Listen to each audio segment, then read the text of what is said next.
If more of you supported the show, I'd be less sick of podcasts. The blah blah blah. Sending out good vibes. The blah blah blah. Good vibes. Good vibes. The blah blah blah. Good vibes. Good vibes. 108 breaths of deep gratitude and prayers for guidance and protection. And put on a didgeridoo and shamanic drumming track. Shivers or vibrations and stuff like that.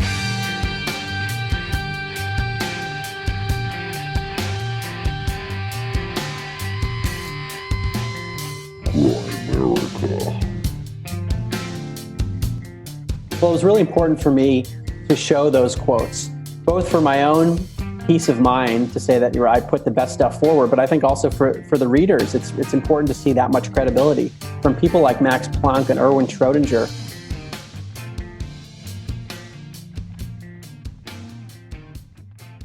Okay, guys, welcome back to the Grimerica Show. We're going to be chatting with Mark Gober a little bit later, researcher and author, about his book, An End to Upside Down Thinking. Upside Down Thinking. It's fun chat. Good chat. Good one. We rather enjoyed it. And, of course, we're back in our new studio here. It's a little warmer this week. Got a new tablecloth. We got everybody's favorite hosts, Graham. I'm ashamed of my Trump sticker Dunlop. How's it going, buddy? What are you talking about? I don't have a Trump sticker. I know you That might have been you and Bill the Shill lining that up or something. So don't say anything like that. I snuck a Trump sticker on your laptop. Well, then it's not my sticker. Then it's your sticker, isn't There's it? a picture of out there of you that would. Yeah, yeah. A picture's worth 1,000 words. So Exactly. good luck talking yourself out of that corner. Did you notice right away, or was there any incidents? Yeah, I noticed right away. Yeah, I could tell by your state of being that you'd fucking with me. In some sense, some way or another. Yeah. So this is call. a good chat. I love these chats where the skeptic turns into sort of a believing researcher, looking at how consciousness is not generated from the brain. Then I saw her face. It was good. It was awesome. Oh, I'm a believer. Yeah, it's a great one. Absolutely. Yeah, absolutely. Fun chat. Mark was a great guy, too. Yeah. It was nice when the guest sends a nice little email after saying thanks for coming on. Yeah. Real good vibe from the guys. Great chat. You guys should enjoy it. What do you got for the intro, buddy? I could play those voicemails at some point, man. Do you want to see? So do you want to hear about my dentist appointment? I Or? didn't delete the speak pipe yet. I got to do that. What do you want? You want email synchronicities? You want to talk about the dentist? I want to hear about your dentist first and foremost. Okay. So, later on tonight, actually, we're going to also like if the motherfucking come on, Chromecast would work. You don't have to just start swearing like that for nothing. Easy, bud. Later on, we're going to be interviewing Dr. David Getoff, and it's about abundant health in a toxic world. And he's got a whole chapter. It's a totally different I know. episode. I'm just saying, like in this, there's a chapter in there on mercury fillings and all that as well. So today I went to this dentist, Maxwell. I'll put a link in the show notes actually, just in case there's anybody in Calgary. Maxwell Dental, and they do like the holistic dentistry, or what's it even called? What's the word I'm thinking of? Ambidextrous. Oh my god. Naturopathic dentistry. So I got a whole evaluation done on my mouth because I've had so much work done over the years. It's just and I got a broken tooth and a missing filling. And Are you sure that our benefits cover naturopathic dentistry? They do. Yeah. I already went online and did my own estimate for this initial consultation. So I have to pay for an X-ray and I have to pay for the bacterial scan because they don't cover that. That's nice, eh? Let me know if it gets fully. Let me know what they say. I'm interested to see. Yeah, I mean, I think they're going to tell you to go fuck yourself. Check out, I took a couple pictures, cool pictures. Ooh. Yeah, that's my mouth in an X-ray, like the round or the... What are all those silver things, fillings? Those are all...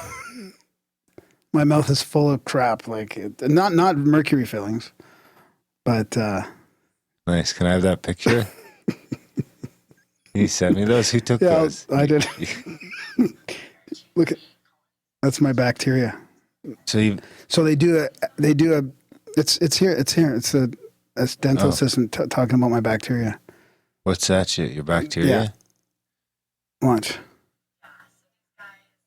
It's moving around. Like they do a slide. They actually they put under the microscope and we look at it together. That is fucking disgusting. Yeah.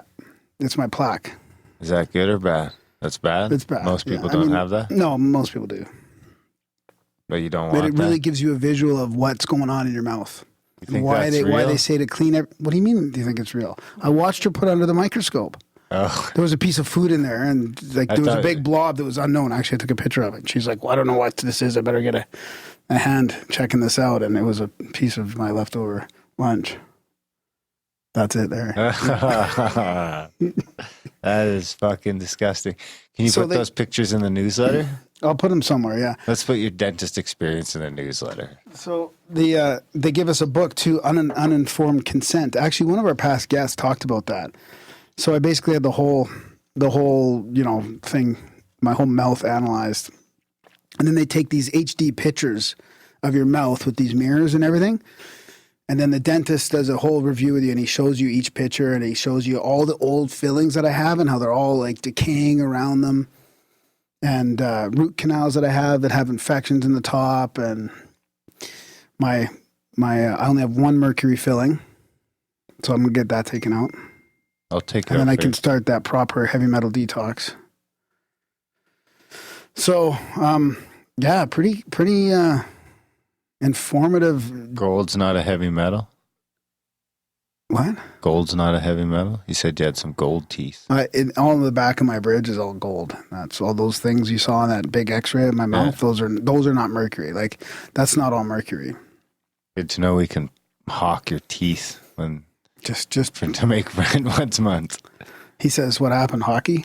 Yeah. Because of the bridge?" I'm like, "Yeah, eventually That's what happens get your when teeth knocked out." He's like, "That's the story." that's what happens when your mouth is the same height as everyone else's elbow. Yeah, exactly. It's recipe. It was a stick, not an recipe elbow. for trouble. Anyways, So what's the price tag total for that visit, for your mouth to I fix don't know. everything? What's the dude, estimate? it's not. It's if I went like perfect, it's Yeah. off the charts. There's no way. I mean, it's just I have to prioritize it to remove a tooth that's infected, and then you know what he does. So you know how you get that dry socket afterwards. He takes your blood, he spins it in a centrifugal force thing, and injects it with you. pulls out the white blood cells and the stem cells, and puts it. It ends up like a goop, like a slug almost, and then he puts that in your socket, and it heals without dry socket. He puts your own blood and stem cells back in that. What else hole. could he? Where else can he stick that shit? You're gonna stick something in your head, see if your hair goes back. Oh, that's nice. Thanks. just rub it on my head, will you? Give me a bit extra so I can take home. We'll try some experiments.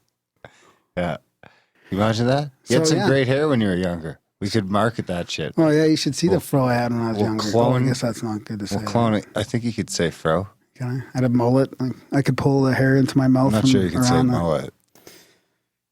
It's cultural appropriation.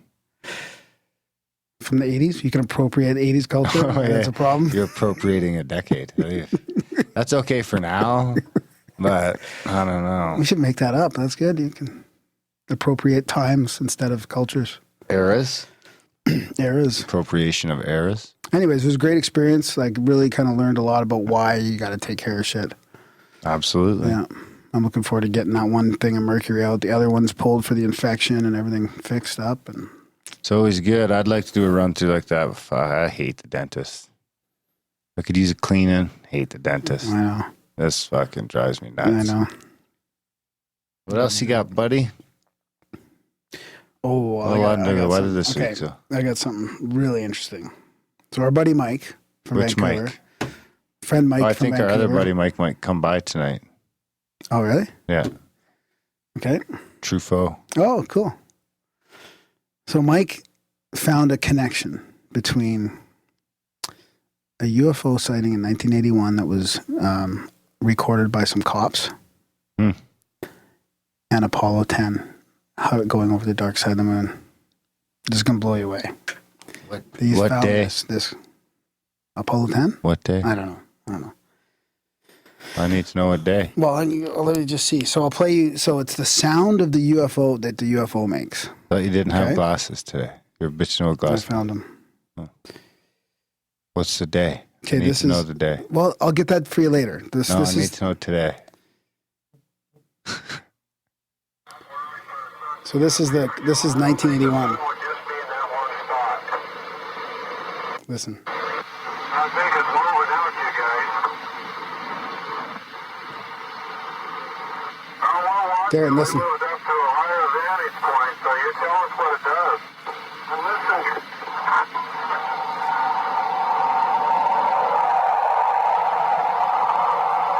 Sounds like it's revving up its engines.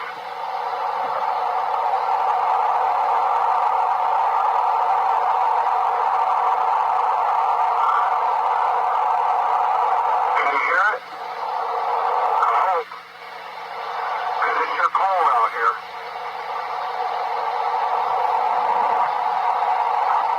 Okay. That's the one from Yeah. 1981 in Oregon, the Columbia River UFO incident. Outer space type music. Oh, why did it disappear now? And then the other one is from Apollo 10. I've got a better. I got two different ones here. Let's see. Something's going on with. I didn't used to keep it sound outer spacey, didn't it? Listen. Do you hear that? That whistling sound? Ooh. Boy, that sure is weird music. Boy, it got quiet, didn't it? Who's gonna believe it? Nobody. I didn't used to keep it sound outer spacey, didn't it?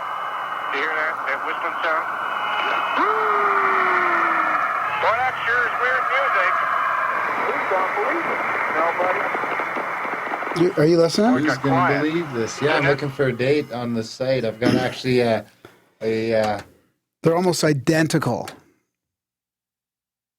Hey, Brody, were you listening to that? Yeah. What do you think? I mean, those are pretty close. They were very close, yeah. Yeah, and Brody's a sound guy, sound engineer, so, you know. Yeah, I mean, the second one had more. Yeah, it was a little sharper. I mean, it could have been my volume was up. Definitely is maybe a little more to it. But, and then there's a great transcript those on are the both. video Yeah, I'm looking at the of transcript. the cops when you can't really hear what they're talking about, but they definitely saw this thing and they heard it and they were talking about it. I would See? say they were both the same type thing. One was either bigger or closer. Yeah, But, like, they were definitely made from the same. yeah. So interesting, eh? What does that tell you? I heard that one clip before. UFOs are, yeah, I've heard the Apollo 10 one before Yeah, I think too. there's even, like, a little video, actually. Means there's something on the dark side of the moon, Flying around Earth. far side of the moon. Maybe not flying around Earth. Well, it does. It takes turns going down the Columbia River. What happened That's where to that was China? I from. wonder. I don't know.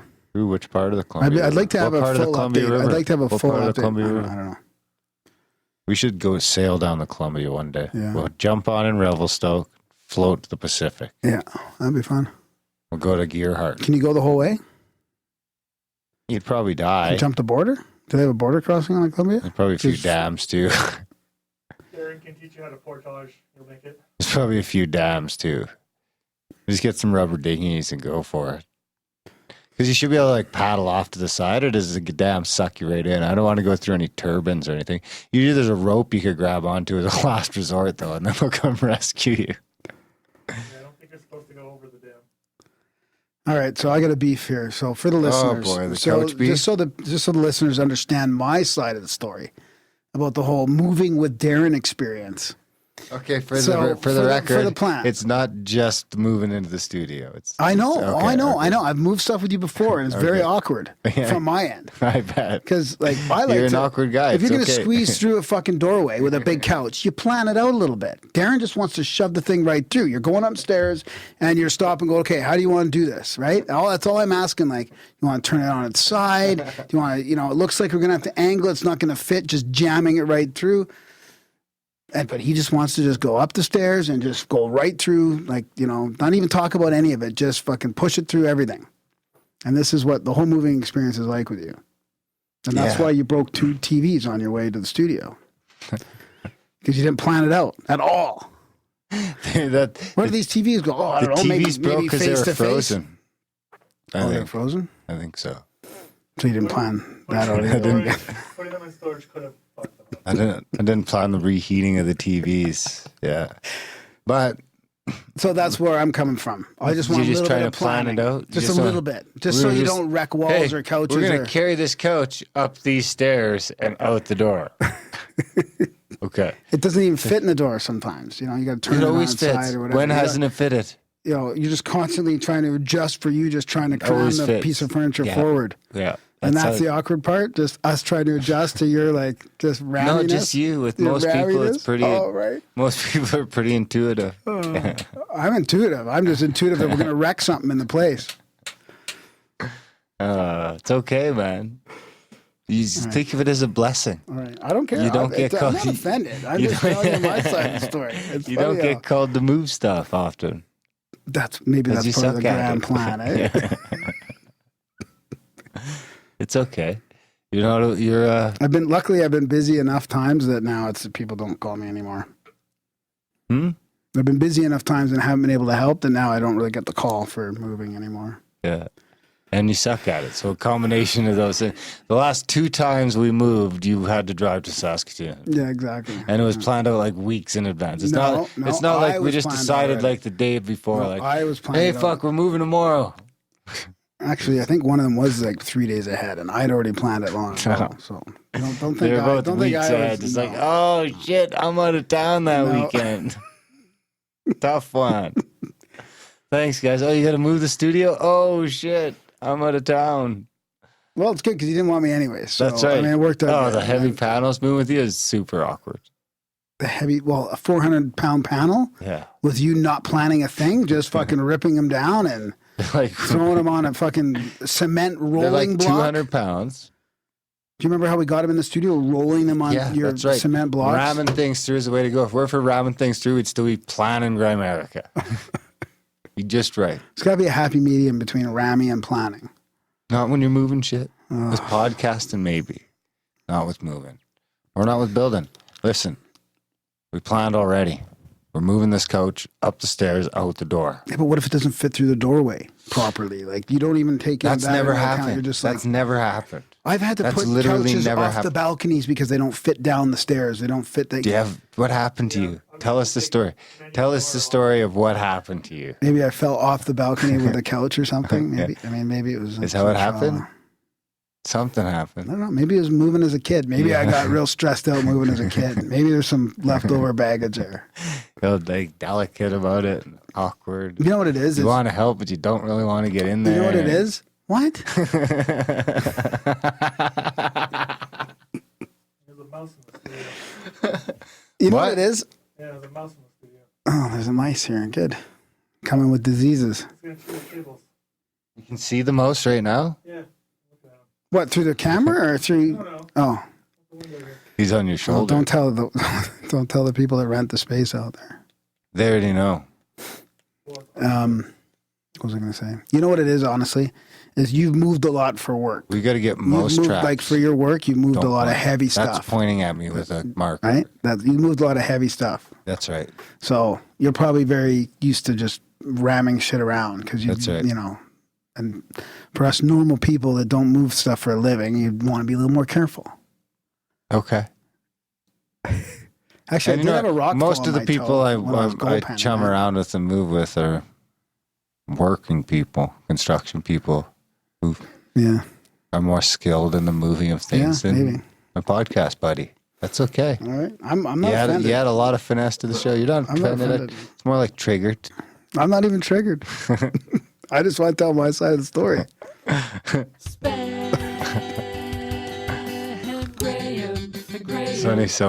Someone commented on the YouTube video. We all know someone like Graham.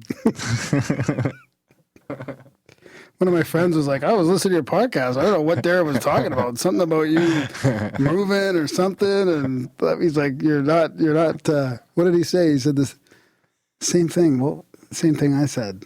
Like that I wasn't, like I was waiting or wasn't fast enough or something. No, and I was like, well, yeah, I'm trying skittish. to plan it out.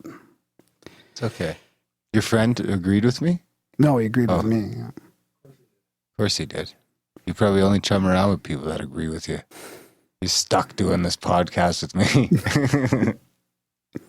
We agreed more in the beginning. Then you got to know me, and now you're like, fuck this. Yeah, exactly. Happened with you people. You're probably ramming because you're late. No, Always late. because Always running late. I'm a get shit done guy, man. We're getting shit done. Hey, I launched 13 questions before the website was finished. Hurry up. Yeah, I know. I Because was we're checking going. the website and I We're was like, launching. I can't see it there. We've Like, it's there. launched. Fix it. Make it happen. We've launched. We're going. So it has to be sometimes. No, there's something to be said for that. You got to jump into. I appreciate it. It's like jumping off a cliff into the fog, assuming there's a fucking river down there. Okay, I got a great email to read. You like this? Who can I jingle it up somehow? Well, you just did the spam gram one. Oh, okay. It's a synchronicity if you want to do the synchro jingle.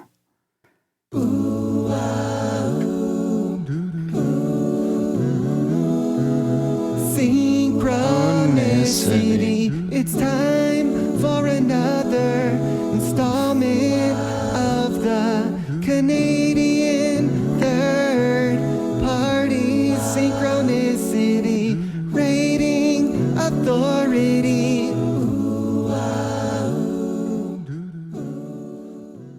Boy, I still got the egg burps. All right, you ready? Worst. Podcasting under the weather. Hi, Darren and Graham. My name is Logan, and I currently live in Washington, D.C. I wanted to share with you a couple stories revolving around synchronicities. First of all, I love getting these emails. That's awesome from people. So Email Graham more. Keep emailing them in, graham@grahamerica.com. You can also jump in the chats as well and send them in there that way if you want. America.ca/chats. But email is probably the best way, just to, at least to track them. So the first will be a personal story, and the second is more of a vast mass synchronicity. The first is a story about 2 linked mushroom trips. I must have Darren's attention now. That's right. Can I have your phone, please? Don't touch my shit. My lifelong best friend Aaron and I did mushrooms together for the first time one summer evening at home in Oklahoma. How long ago? I don't know. See if it... You're asking questions that I don't know the answer to again, just to bug me. Story of your life. So it was just next to our college campus. As you know, it was delightful and purely positive. Later in the night, we found ourselves stumbling out of the house into the real world. We walked the campus and take in the majesty of the situation. All the good feels were around us, and we find ourselves in front of the university's physics building. Now, on one side of the facade of this building are giant glass panels from top to bottom, revealing a giant Foucault pendulum that hung from the inside. As we watched this massive pendulum swing back and forth, knocking down little pins as time went along, we turned to each other and exclaim how we need to bring chairs with us the next time we trip and find ourselves in front of this pendulum. We then go about the rest of our night with glee. Fast forward to the end of that summer, Aaron and I find ourselves tripping mushrooms again one evening, which also eventually led to the finding ourselves on campus again. We then remember the pendulum and head towards it.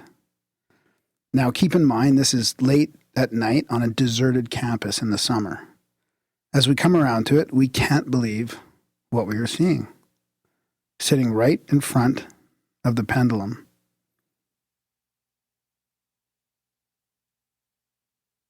Is? and the key word I'm using here is waiting for us, is a chair. Our jaws hit the ground. It was at that moment we looked at one another and thought to ourselves, there must be another chair. And that's when we saw it, just to the side, hiding in a small tucked away alcove, peeking out at us, the other chair. We lost it. We tried to come up with any excuse for why they would be there, who put them there, etc., but nothing seemed to work or make sense. It was quite amazing. To me, it was a wink from the universe. And it is also the first time I began to truly believe in real magic. The second one is for Darren. Since he's so late in the game, it hurts me. Late in what game? In this game. That's not a synchro in this either. game. The first one? Yeah. Well, yeah, of course it is. No. Why? Is it a riffle stick? Yeah. They intended some chairs. They're on mushrooms. That's not out of the realm of possibility. Imagine. There's a story behind those chairs, though. They didn't just manifest. They manifested, but they didn't just materialize. Someone left them there for him. Yeah. Be more interesting when you get an email next week from the guy who lost his chairs at the pendulum. Yeah. So being from Oklahoma, I was in second grade when the Oklahoma City bombing occurred. Young enough to not fully understand the situation, but knowing that something did not just seem entirely right amongst the confusion. I think that event, being so close to it, propelled me into the case of 9/11. It was only a few years after that event that I began to see the signs. Ever since, I've dabbled in most theories and kept all of them on my back burner. I see no point in violently dismissing this or that theory. You never know when it might come back into play. Within all of these, threading them together, there comes across a situation of, if you will, life imitating art. Now, before I continue, you must be familiar with Kubrick's 2001: A Space Odyssey. Are you familiar with that one? Oh, been a long time. Yeah. If you are aware of it, then you might know the film is alchemical. I'll try to narrow this down to a bite-sized level. I just finished reading The Alchemist today. Cool. Little giggle in the corner. Consider this subject as a true Pandora's box. Surprisingly, and almost unnoticed, this is one of the first films to use product placements. There are a few recognized brands like IBM, Pan Am, and particularly for this case is Hilton. We see it used in the film during the first orbital station scenes. Also, you must be aware of the film's mysterious monolith figure. The monolith is a smooth, black, rectangular mass that represents an unseen extraterrestrial intelligence. The monolith itself shows itself in the film during critical turning points, evolutions. Now, with all this in mind, put yourself in the financial district of downtown Manhattan on September 11th, 2001. At the foot of the World Trade Center complex is the Hilton Millennial Hotel. The hotel itself is literally an intentional replica of the monolith from 2001: A Space Odyssey. On September 11th, when the towers were attacked and destroyed, the monolith was there, front and center. And when there was nothing left but death and dust on the ground, the monolith oversaw it all. The ground zero was overlooked by the looming monolith during the recovery. Humanity's mass tuning in of the events was the collective touching of the monolith.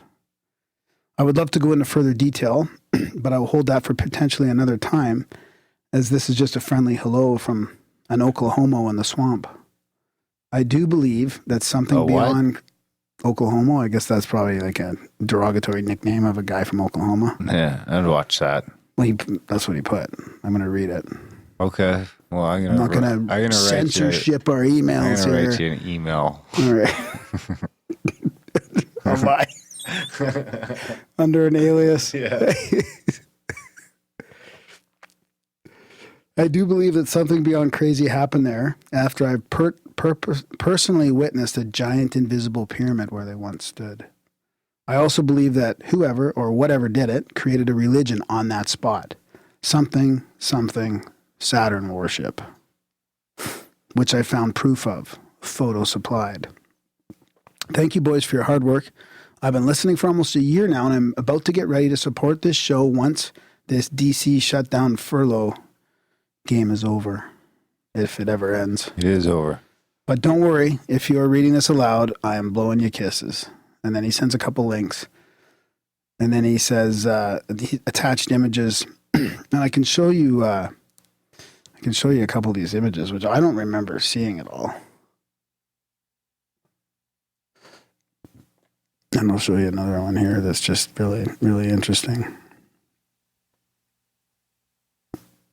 Ooh, wow, this is really compelling audio. Yeah, thanks, buddy. So I don't remember seeing those images of that. Is that building that skinny? How come it didn't fall down? What's that, the Millennium Hotel, you think? Yeah, I think so. I mean, I'd have to do some searching. I mean, I'm just reading it, but it's I don't recognize it being that outstanding. So here, there's another shot. It is there. Dead center of it. Look at. Oh yeah, you're looking at the thing right there, eh? Where do you see it? That's the Millennial? Yeah, it's a Millennium Oh, it does Hotel. show it right does there, look like yeah. I'm fucking. If Yeah. I painted that thing black, it would look like Oh, that. I mean, it's just like when you look at the pictures of the monolith and that thing standing there afterwards. Interesting. I can't wait to hear more about this religion. Or is this it? It's the Saturn. That picture is supposed to make me believe the religion part? Yeah, I get Well, that. nothing's supposed to make you believe anything. It's just something to think about. Everything's supposed to make me believe something. Like he said, don't You're violently. constantly trying to make me believe things. Am I? Yeah. You're very dogmatic. Wow. Very triggerable, too.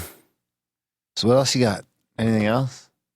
You got a ripple So stick we just got to, we got synchro. to plug some other stuff, do some cat. housekeeping and all Cat. that. Unless you got something else, we can just, I got the UFO quote of the week too. I thought you were going to the... I'll do both. We have to transition properly and do a UFO one and then transition into the Okay. octopus of Fine. global control. Fine. Down and Graham, going deep. It's a profound UFO quote of the week. Words to ponder and critique. It's a profound UFO quote of the week. Oh, okay. So I should get, next time I'll get ready with this one. I've lost it already. There it is. The story I put out was very simple, to the effect that we had in our possession a flying saucer. It was found on a ranch up north of Roswell. It was being flown to General Ramey's office. The information was given to me almost verbatim by Colonel Blanchard. He said, "I want you to give it to the local newspapers and radio stations and do it post-haste." The cover-up was pretty well orchestrated. I think the thought of handling it that way came down from Washington through channels. We were told that we were all wrong, that it was just a weather balloon. And that was Lieutenant Walter Haddop, Roswell Army Air Base Public Information Officer. Thanks, Lieutenant. Yeah, I'll pull one out of here too. Everybody's probably heard this one before, but I will just wing it here. We knew the world. Okay, this is part of the gig. You got to guess who reads these or whose quote this is. Ready? We knew the world would not be the same. A few people laughed. A few people cried. Most people were silent. I remember the line from the Hindu scripture. Oppenheimer. Ah, fuck. The Bhagavad Gita. Vishnu is trying to persuade the prince that he should do his duty, and to impress him, takes on his multi-armed form and says, "Now I am become death, the destroyer of worlds." I suppose we all thought that one way or another. Nailed it. Yeah, that was good. Yeah. 1-0, Darren. Actually, I think it's 2-0. Didn't you get the last one too? Yes. I'm gonna have to go through and look for more obscure ones from now on, I think. You're never gonna. I have a photographic memory. You're never gonna. Speaking of that, I got Mark Gober's here because that's full of quotes as Who well. the fuck is Mark Gober? After you just said you had a photographic. Mark Gober. Yeah. Yeah. So I'm going to be pulling quotes out of this one too because it's full of awesome quotes from scientists. Let's pronounce his name properly the next time we pull quotes from his book. Okay, buddy. Anything else? Should we just wrap it up? You want to talk Do you about remember Cat? that we told him when we first started that I get names wrong a lot? Yeah. And so there it is. That should just be part of the email Yeah. we send out. Yeah. Graham just butchers names. So we should talk about, what do you want to talk about first? We should talk about Let's talk about the black Cat. budget. Oh. So here, what we do here is instead of splitting these in interviews in half and charging for the second half, like a lot of people do, Yeah. we just do this intro. We get in people involved, their emails and stuff like that. We have a full blown interview after this, and then No we put, ads. And then we put no ads, nothing. It's all done because you guys support us. Like we can't do it without your support. Can't do it without just. And then we put a whole bunch of other content in a black budget support feed. It's just a separate feed with some chats with friends of ours, some reading of essays and interesting papers, a bunch of different stuff, some controversial stuff, some other people's stuff, and any donation gets you there. So I mean, instead of making you pay like $9 a month to get the second half of an interview, we just trust that people will donate whatever they can because they see value when they can and they get access to it. Yeah. In the age So of I would $5 still call that value for value. It can be a one-time donation or recurring. Obviously, recurring is best for us so we can plan a little bit. Recurring is best. Yeah. You know, we like to think we add a little value to your lives, you know?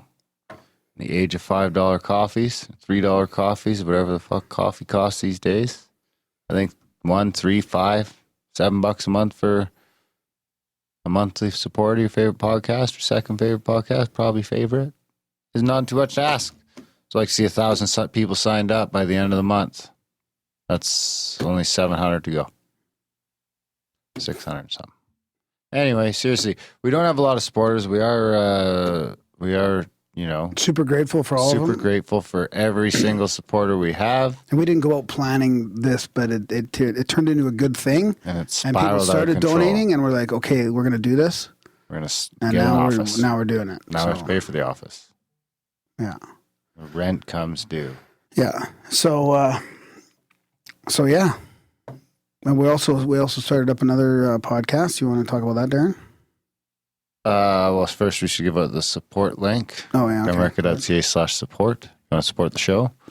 We ask that you do. If you don't like PayPal, you can do grimerica.ca/stripe, which we ask that you do. Or grimerica.ca/Patreon, Well, that's still around. which we ask that you do. We're on Subscribestar too, the alt-right one, whatever they call Oh, it. right, what are you talking about? They're back up and running. They just emailed me and said they're good to go. I think we have Nikki the Dude's our only supporter on Subscribestar. So check that shit out. What else you got? CAC. We need a CAC jingle. Nothing. CAC. Where's coming to? I think the last weekend's only got 3 spots left. Can I tell you about something first? Relay to CAC. Sure. I had a guy in hockey go, because he knows me podcast and stuff like that, right? And he was, actually, you know him too. And he says, oh, my new hero, like, I think he said hero or something, is Randall. And I'm like, Randall Carlson? He's like, yeah. And I go, hey, man, you should come with us. We're going to Colorado with him for 10 days in May to do like 3 little meetups there in a big log cabin. And he was like, wow, that's awesome. So Is he coming? I don't know. We'll see. But that was kind of cool to be able to say that, you know, we're going to be chatting with him in person for a few days in May. Absolutely. We've got the May 17th to 20th, May 20th to 23rd, and May 23rd to 27th dates available. That last weekend, I think, the last time I checked, was down to 3 spots. Now, I know Randall's also going on Expanded Perspectives later tonight. Yeah, that's, really? Yeah, Ooh, they so got it's a gonna huge fill up quick. audience. Yeah, it's going to fill up quick. He was on Gralien Report last week, which comes out on Monday, which is like a couple days here. The 18th, that's coming out. Expanded Perspectives is going to come out fairly quickly. The other thing is he's been doing a Zoom meeting every week. I mean, he's not going to be there every week, but he's Alan done it a few weeks in a row. You can't say that he's going to be there every week, but you know, he'll be there at least once a month. So that's another thing to think about. The sooner you get in, if you get your ticket now, then, you know, Like he's been Alan has showing these where he's going to travel and all that. These It's weekly unreal. Monday things set up, and Randall comes in from time to time. He's been in there a few times in a row, but he's going to come in at least once a month. Graham and I pop in from time to time, and half an hour, 45 minutes, we just talk about the upcoming trip. People can make suggestions. They can talk to Randall. Randall does some little showing what we're going to do and what we're going to look at, and all that fun stuff. We were actually supposed to, I forgot we were supposed to call Alan earlier and sort out some itinerary. But you were very late getting to the studio. Yeah, but you know what? I could have called you in the car. We could have totally done that from the car. We could have got something done. Instead, we didn't. Yeah. That's okay. We'll get him next time.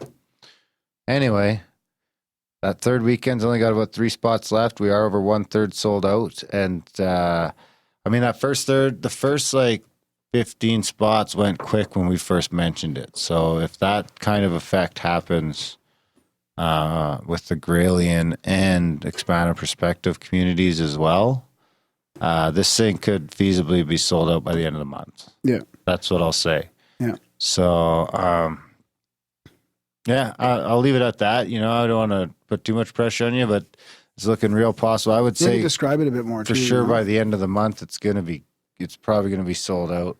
So this year we got Randall Carlson at the estate in Colorado, Elk Lake Lodge, 122 acre estate. Randall be in the house for 10 days. We're doing 3 groups of 25 each, staying in the house or camping on site.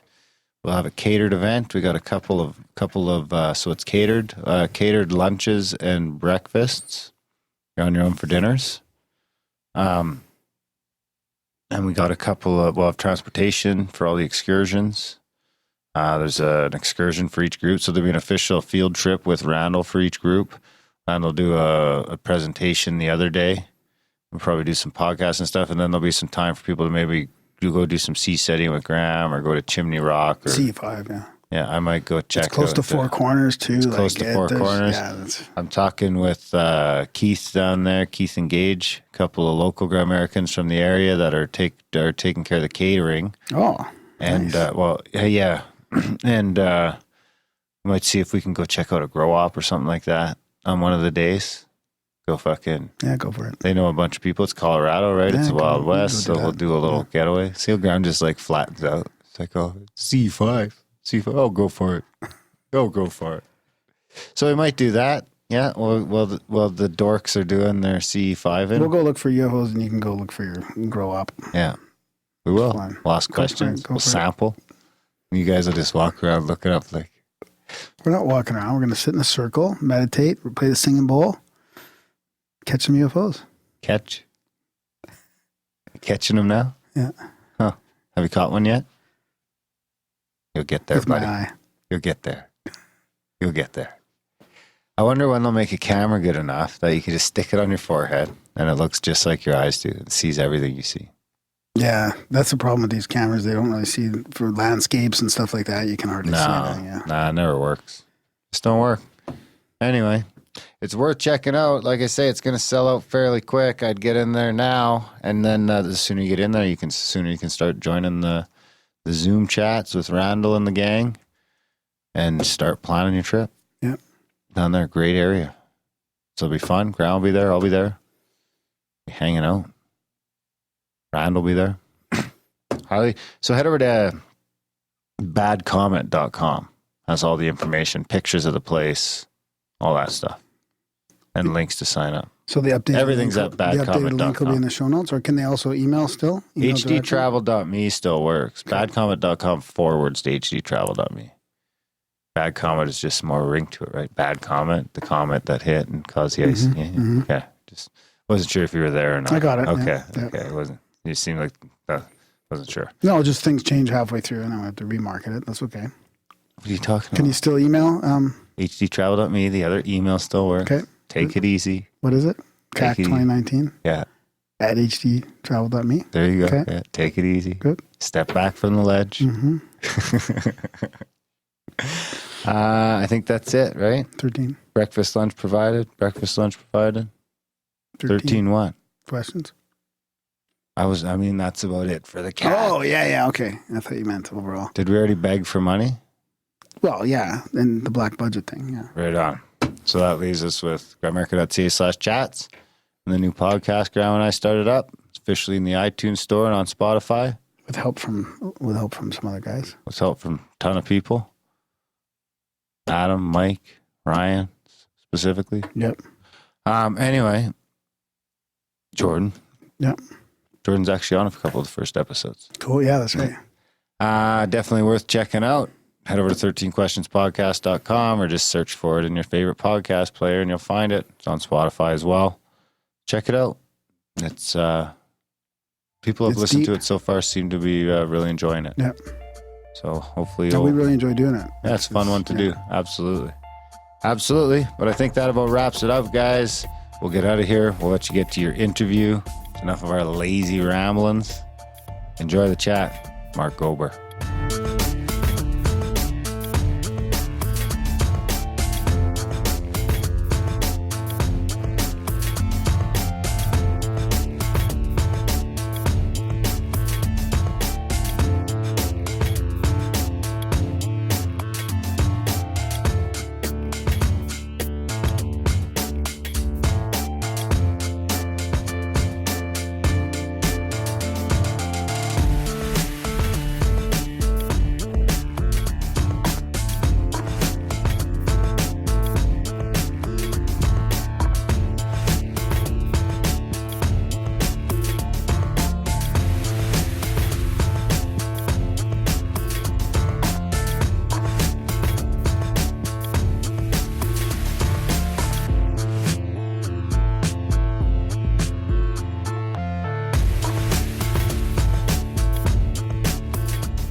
All right, tonight we've got Mark Gober with us, the author of a fantastic book, An End to Upside Down Thinking, Dispelling the Myth that the Brain Produces Consciousness and the Implications for Everyday Life.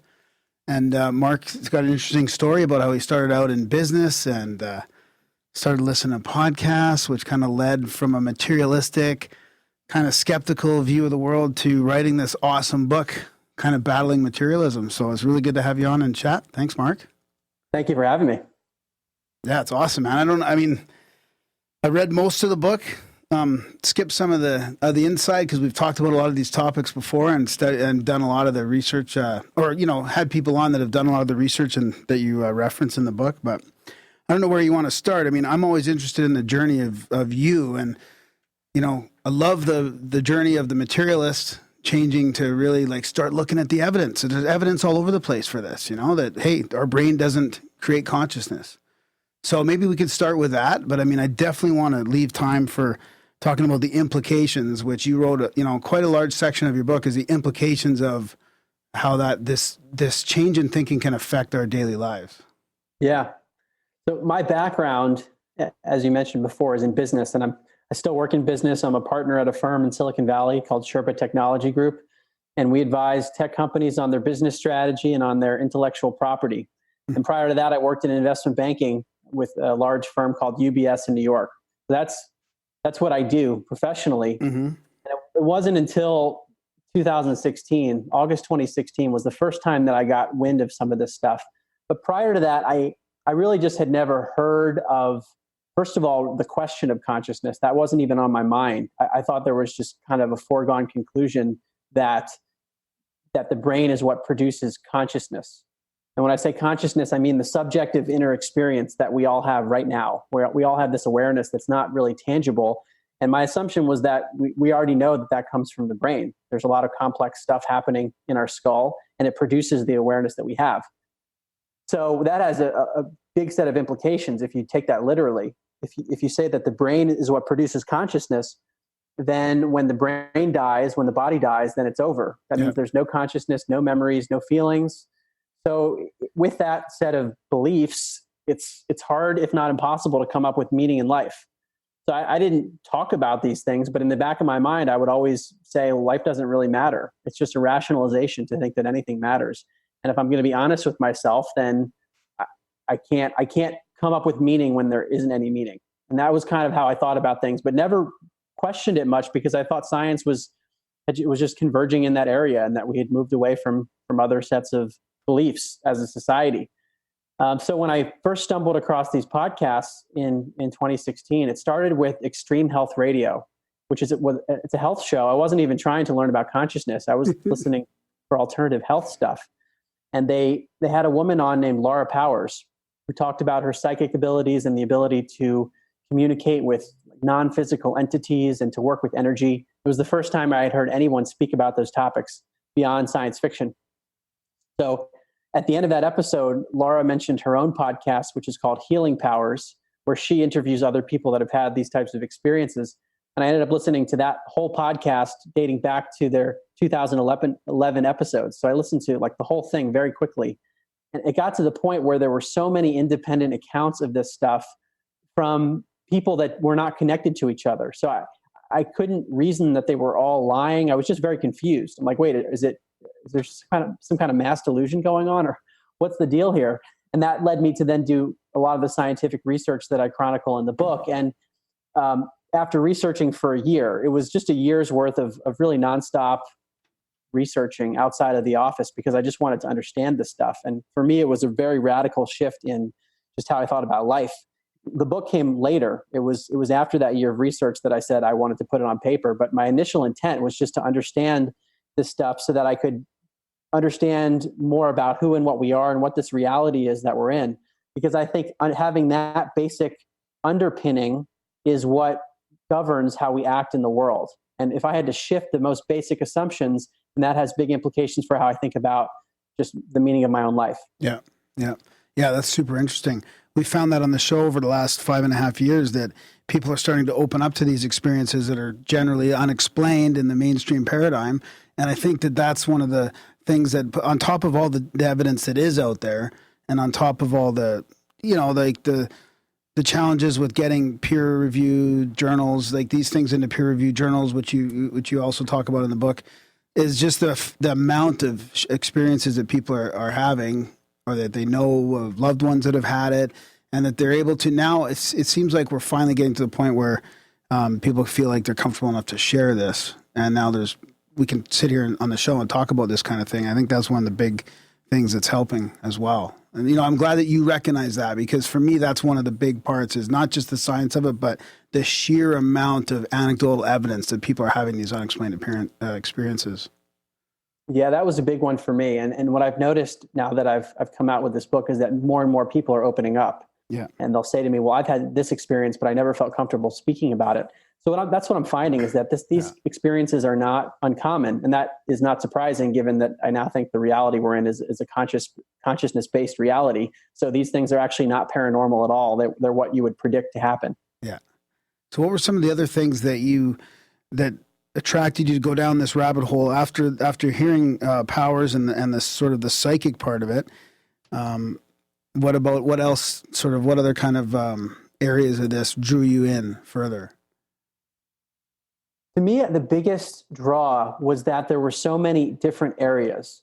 So ranging from psychic phenomena like telepathy or remote viewing or precognition, to things like near-death experiences in children who have past life memories and mediumship.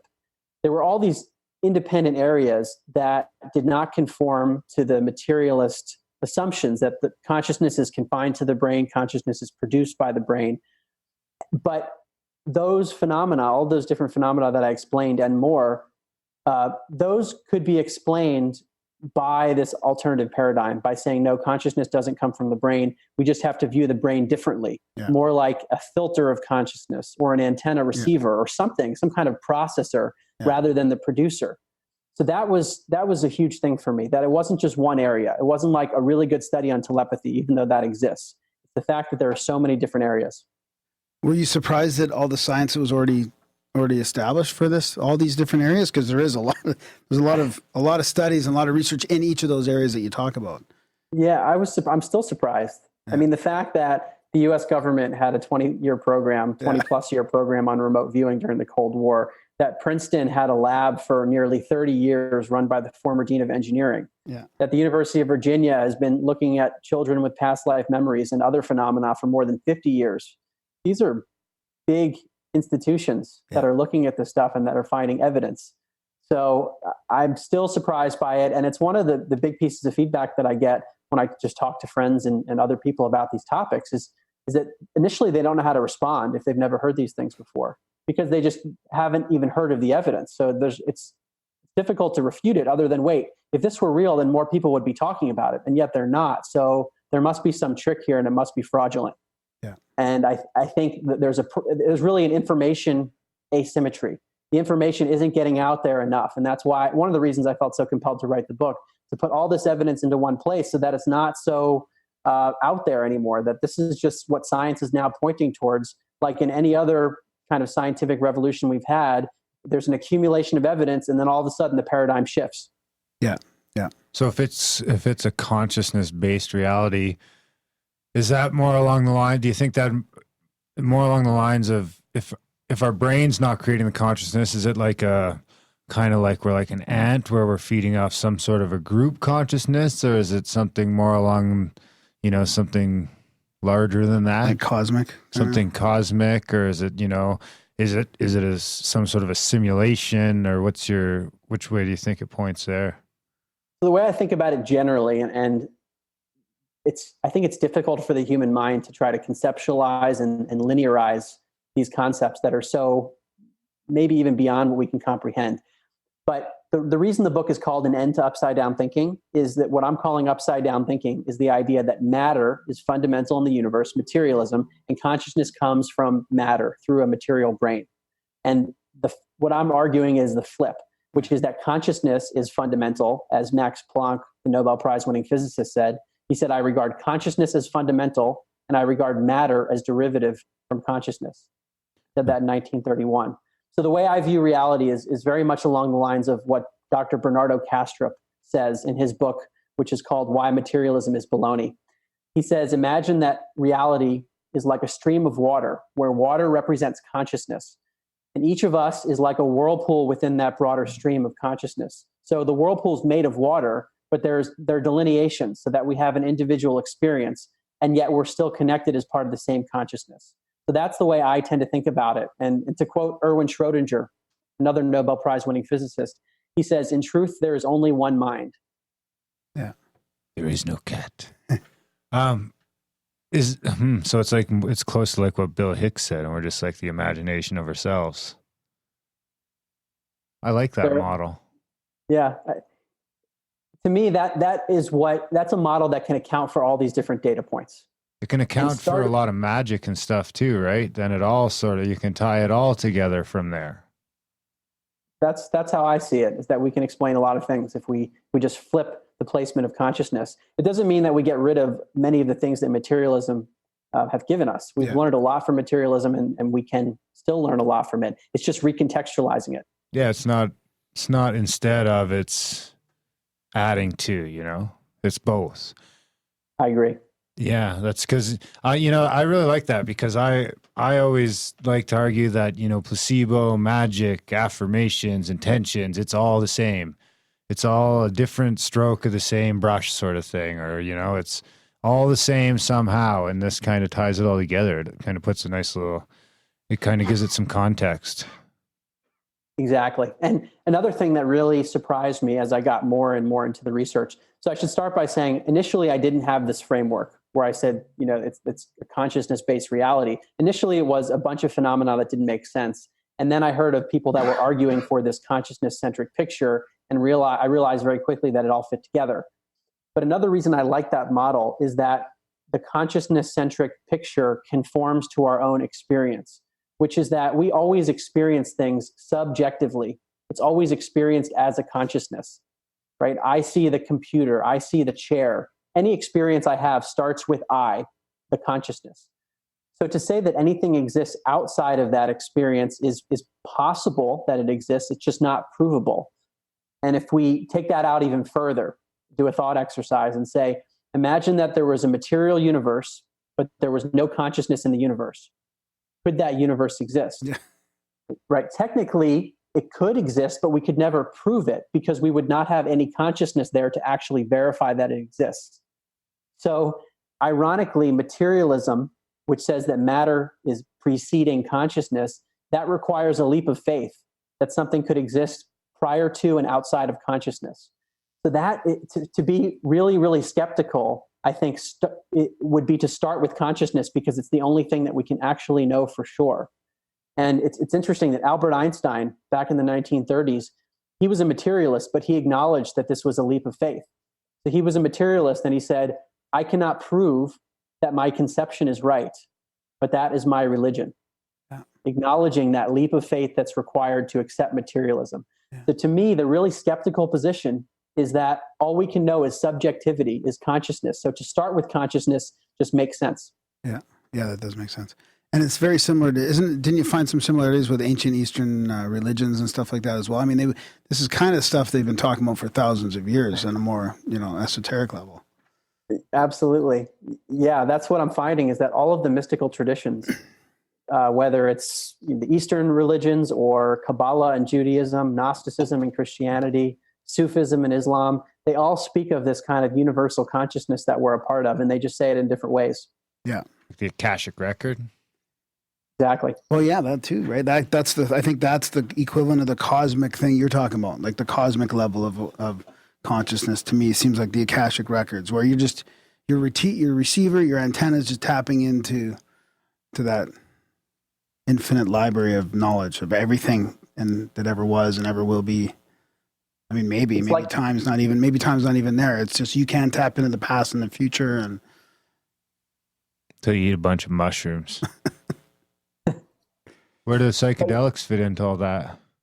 So the way I view the brain, so there's a big question still, even if we accept this view of consciousness and reality, what's the brain's role? Like, we know that if you get injured and you might have memory loss, we change the brain, we change the conscious experience. You stimulate a part of the brain, let's say the part of the brain responsible for vision, then the person has a change in vision. So there's this really tight correlation between what happens to the brain and what happens to our consciousness. So we know the brain's related. And the big assumption in materialism is that correlation is the same as causation. Because there's this tight correlation, it must therefore be true that the brain is producing consciousness. And we know that from statistics, that's not always true. And there's a great analogy from, again, Dr. Bernardo Kastrup, who says, imagine that you have a fire and lots of firefighters show up. You have a larger fire and more firefighters show up. We know that the firefighters aren't causing the fire, even though there's a strong relationship between the firefighter's presence and the existence of a fire. So the question is, what is another way to explain this relationship between the brain and consciousness? And getting back to your question about psychedelics, is if we view the brain as being like a filter of consciousness, where the brain is actually limiting the consciousness that we experience, then we might expect there to be a pattern where if we reduced brain functioning in certain cases, then we would see enriched conscious experience. We see that with the near-death experience when a person has little or no brain functioning, and yet they have this extremely lucid and logical experience where their consciousness is active. Another example is psychedelics, where there are emerging studies, particularly with psilocybin, where the person is tripping on the psychedelic, and yet they have a reduction in brain functioning.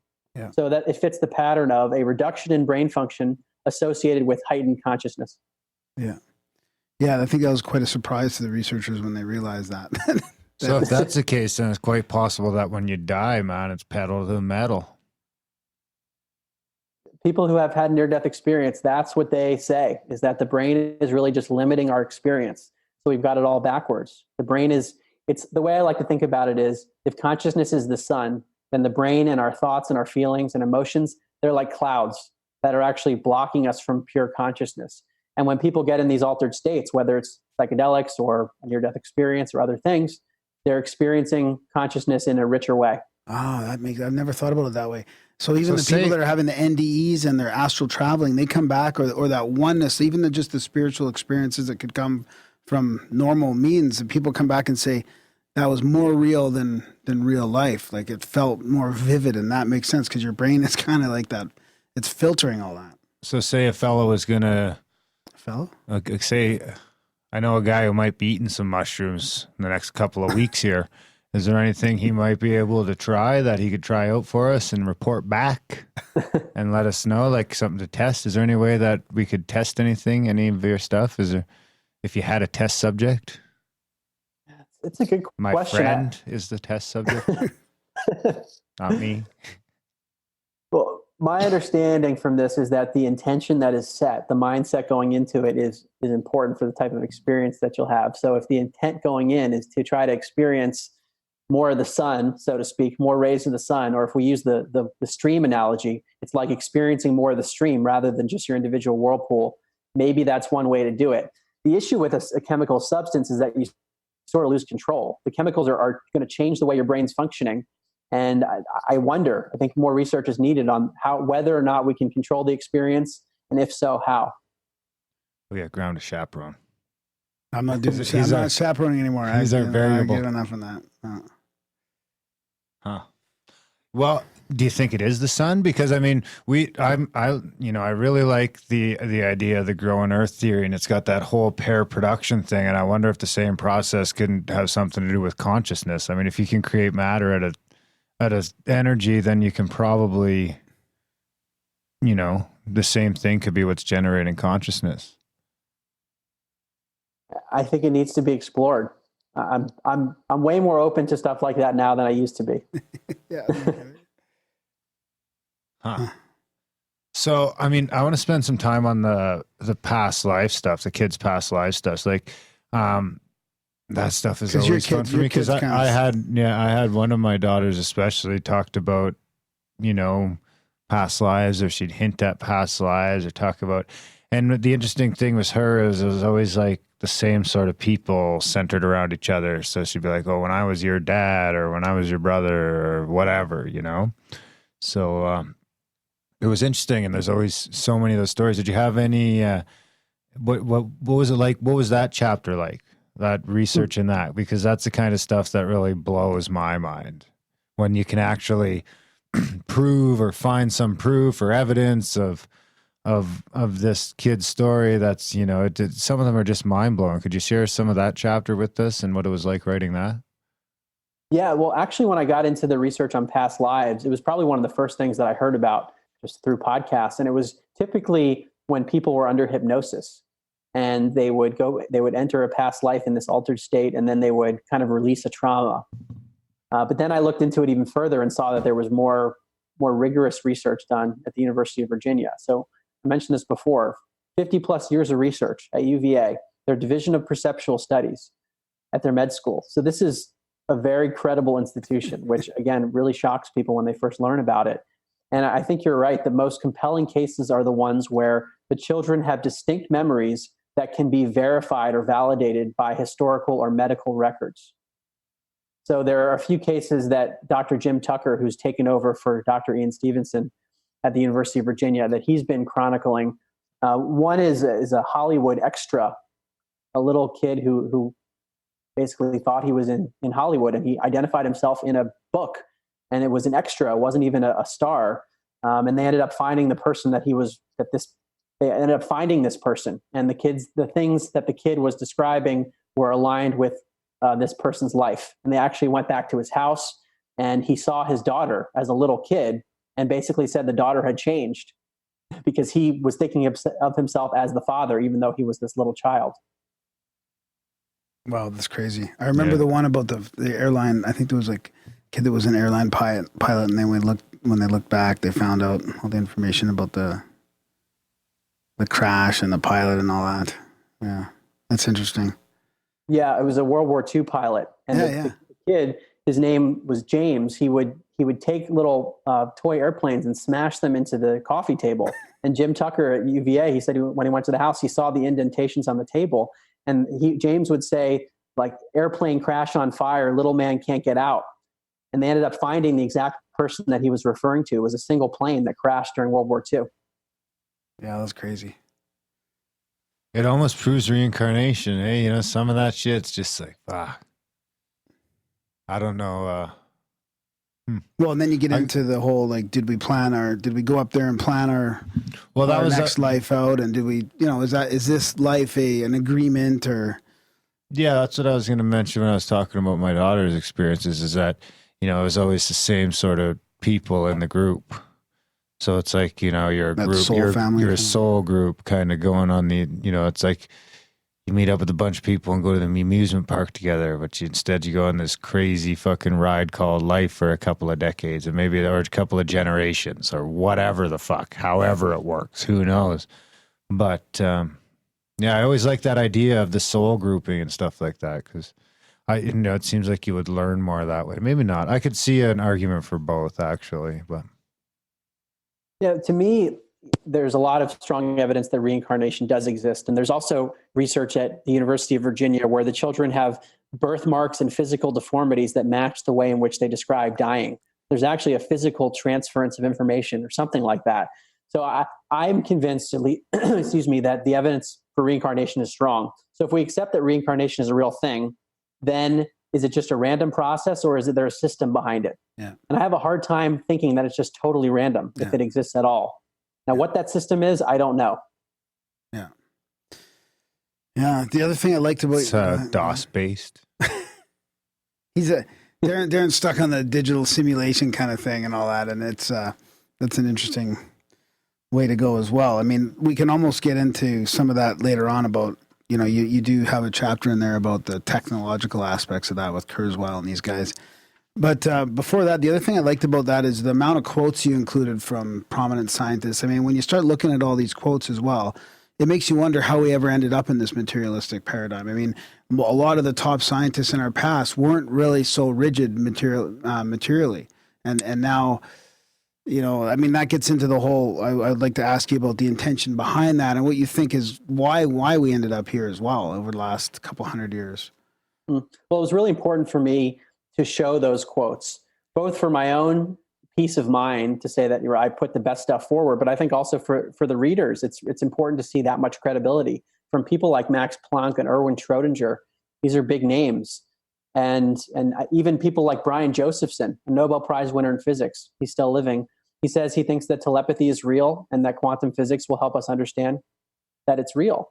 And what's been very interesting to learn is that basically, if the minute you start talking about these things as a scientist, no matter who you are, even if you're a Nobel Prize winner in physics, there is a major taboo against this. Yeah. So Brian Josephson was uninvited from a scientific conference because they heard about his interest in the paranormal. Yeah. And they said something to the effect of, well, this is a scientific conference and it wouldn't be appropriate for someone with your interest to be here. So when I hear things like that, it actually makes sense to me that these ideas haven't been able to catch on because there's so much opposition to it. And I talk about what goes on Wikipedia that really shocked me, where apparently it's difficult, where certain people take over Wikipedia pages and write things that are typically negative about these topics, and then it's difficult to edit. Yeah. So there seem to be forces at play here that are making it more difficult for the ideas to gain traction. Yeah. Yeah, the guerrilla skeptics there with what's his name? The guy that was on, Rupert Sheldrake. Yeah, he experienced that with the guerrilla skeptics on Wikipedia. On morphic resonance and all that. Yeah. Because there's a chapter on pet stuff. Yeah. I like that stuff. You know, me and Lisa were just talking last night about, I forget which pet it was, but I think it was Bailey. Oh yeah, because Bailey always seems to know when you need a hug. And I was like, and then I brought up Sheldrake's work, and I was like, well, I think, you know, there's some science that shows that the dog knows when you leave work. Or stuff like that. Did you come across any of that in your studies? What was? Can you tell us some cool pet stuff? Yeah, that was interesting for me, and I included a chapter on it because I think many pet owners can relate to these ideas where they think their pet seems to know things. And Rupert Sheldrake has been the leader in this field, which I wish had more research behind it, but for many reasons we might be able to understand, there isn't a lot of funding going towards animal psychic abilities. I mean, there's not enough towards human psychic abilities, let alone animals. And so I give Dr. Sheldrake a lot of credit for really digging into this. The most compelling case to me is the research he did with Pam and her dog JT, where they videotaped the dog when Pam was taken far away from home in a cab at a random location. She wasn't even told when she was going home until the experimenter texted someone that she was with. Again, miles away, not in her own car. So he tried to get rid of the conventional explanations, which is, well, the dog must have just smelled it, or the dog knows when she's coming home because every day at 5 o'clock, or yeah. Yeah. So he controlled for all that, and he found in nearly 200 trials that there was a strong relationship between when the owner was deciding to come home and when the dog walks to the window. So you can actually go to Sheldrake's website. He has a video demonstrating one of the trials. The owner, she's sitting far away. She hasn't even gotten in the cab yet. She's deciding she's walking to the cab, and the dog starts walking to the window. Yeah. Yeah, that's amazing. Cats too, or just dogs? Do cats suck? Dogs better than cats, or cats better than dogs? My cats are waiting for me on the stairs every time I come home. On the stairs? Yeah. They're you know, cats sleep like 18 hours a day or whatever, but they're waiting for me when I get home. Well, they can probably hear you clamoring up the stairs. No, I think it applies to many different animals. Yeah. Sheldrake's best tests have been on dogs, to my understanding, but he's looked at others too. Yeah. So getting back to the suppression aspect of it, or how we ended up in this place, you mentioned some of those examples, guerrilla skeptics and people not allowing to be at conferences. I mean, you also talk a lot in the book about, not even be able to get, so it's not only that, you don't have a peer-reviewed study, it's like you can't even get into a lot of these peer reviews. As soon as it's about the paranormal, sometimes they're not even looked at. And the one thing I did like about the quotes that you put in there as well is you put a lot of quotes in there that also show how silly the skeptical community is about how they haven't even looked at the research. They won't look at it because it can't be true, because we live in this paradigm that they think it's all already settled. So, I mean, I like that aspect of it. But I also kind of want to dig a little bit deeper into, like, how did we get there? How are these guys able to just keep controlling the narrative? It just drives me nuts. Well, it's really similar to what happened with Galileo versus the church. He had all his evidence in the telescope, which suggested that the Earth is not the center of the solar system. And there were clergymen that didn't want to look in the telescope. So we have a lot of examples of that where scientists say, well, of course I haven't looked at the evidence. Those things are impossible. Or, look, I only have a fixed amount of time, so I'm only going to focus my research on things that are likely to be real. So there's that kind of force, but I think there's a real incentive for established scientists to try to keep the paradigm because they don't want to be proven wrong. And I'm not sure this is true for everybody, but I've heard this from some of the scientists that I've spoken to. And I actually have my own podcast coming out later this year. I've interviewed nearly 50 people, many of the people that I mentioned in my book. And some of them have said to me that they hear from scientists who say, look, if what you're doing is real, then you basically invalidate my whole career. I'm paraphrasing there. So there are people with real incentive. If you have an ego to be right, think about it. This is a very threatening point of view. And it's the prevailing point of view that's out there. It also implies that people would have to shift their worldview, which takes work. And I can say that from personal experience. It's not an easy thing to say, wait a second, everything that you thought was real in your life, it's only partially true. Yeah. So that's tough. Yeah. Yeah. Do you think that it's is it just the case that it's business? Because it's funding studies as well, right? I mean, they got to keep getting funding. And a lot of times they're not going to get funded for, this type of stuff. So do you think it's just mainly a case, or is there a more nefarious intention going on for people? Because there is a reason why you would want to keep us and keep the culture in this materialistic paradigm. I mean, if you get into that about the the implications at the end of your book there, but do you think it's just basically business and people trying to hold on to their paradigm to be right, or is there deeper than that? I've heard different theories about more nefarious ideas. I really don't know enough. Yeah. I really don't. There are lots of theories out there, but even if we exclude those, I think there are forces that just make sense as to why these ideas wouldn't get out there. But at the same time, what this whole idea implies is that each of us is much more powerful than we've been taught. And that certainly is threatening to much bigger forces. So I don't know. Exactly. That's kind of what I mean. Like, there's more meaning to life. There's more meaning to our intention, what we focus on, all that stuff, right? Like Darren was saying about, all the manifesting and magic and all that stuff just is more realistic if you look at it this way. Yeah. And it puts a different spin on how we might live day-to-day life. And I'll give an example from the near-death experience, the phenomenon known as the life review, where a person, again, this is when they're in some kind of physiological trauma like cardiac arrest. They're clinically dead, and yet they have these lucid memories. And for a lot of reasons that I just state in my book, I don't think these are hallucinations. Mm-hmm. So the life review is occurring during this time where we don't think the brain should be functional, and it's often not functional. So we might interpret this as something that's actually real and not a hallucination. And if we accept that, then the life review is really critical. And this is an experience where the person goes through their whole life in a flash. They're observing how they acted towards other people. Sometimes they take on the perspectives of the people that they affected. Mm-hmm. So I'll give you an example. I recently spoke with Daniel Brinkley, who's had 4 near-death experiences. He just had his 4th recently. I remember reading about his prior 3, and he just had his 4th during open heart surgery. He's had a life review each time. And he was a Marine in Vietnam where he killed a lot of people. And he said he was pretty cruel. So during his life review, he experiences the deaths of the people that he killed from their perspectives. But he also experiences the pain of the people that knew those people that he killed. Oh, wow. So that's a very profound idea, if that's really what happens. And when you talk to people who study near-death experiences, they all say something similar, which is the life review is something that we all have. Yeah. And that starts to get to meaning in life, that these people come back saying it's not about material goods. It's literally just about how we're treating each other, and we're put in different situations to see how we do. Yeah, it comes back to the relationships and unconditional love and all that stuff. And I mean, it makes me wonder if that's what the Christian version of hell was. I mean, if people are having near-death experiences all along and they come back and say, I died, but I came back and I saw hell. Like my life was, my life review equals maybe hell. Yeah. It raises a lot of questions. And then aside from those experiences with the life review is like other more negative realms that people experience. It's a minority of near-death experiences, but they're reported as being very scary and terrifying. So when I hear that, and I've heard of different conceptions of hell, it makes me wonder if there's something going on. Maybe it's a state of consciousness. It's another dimension. Yeah. I don't know.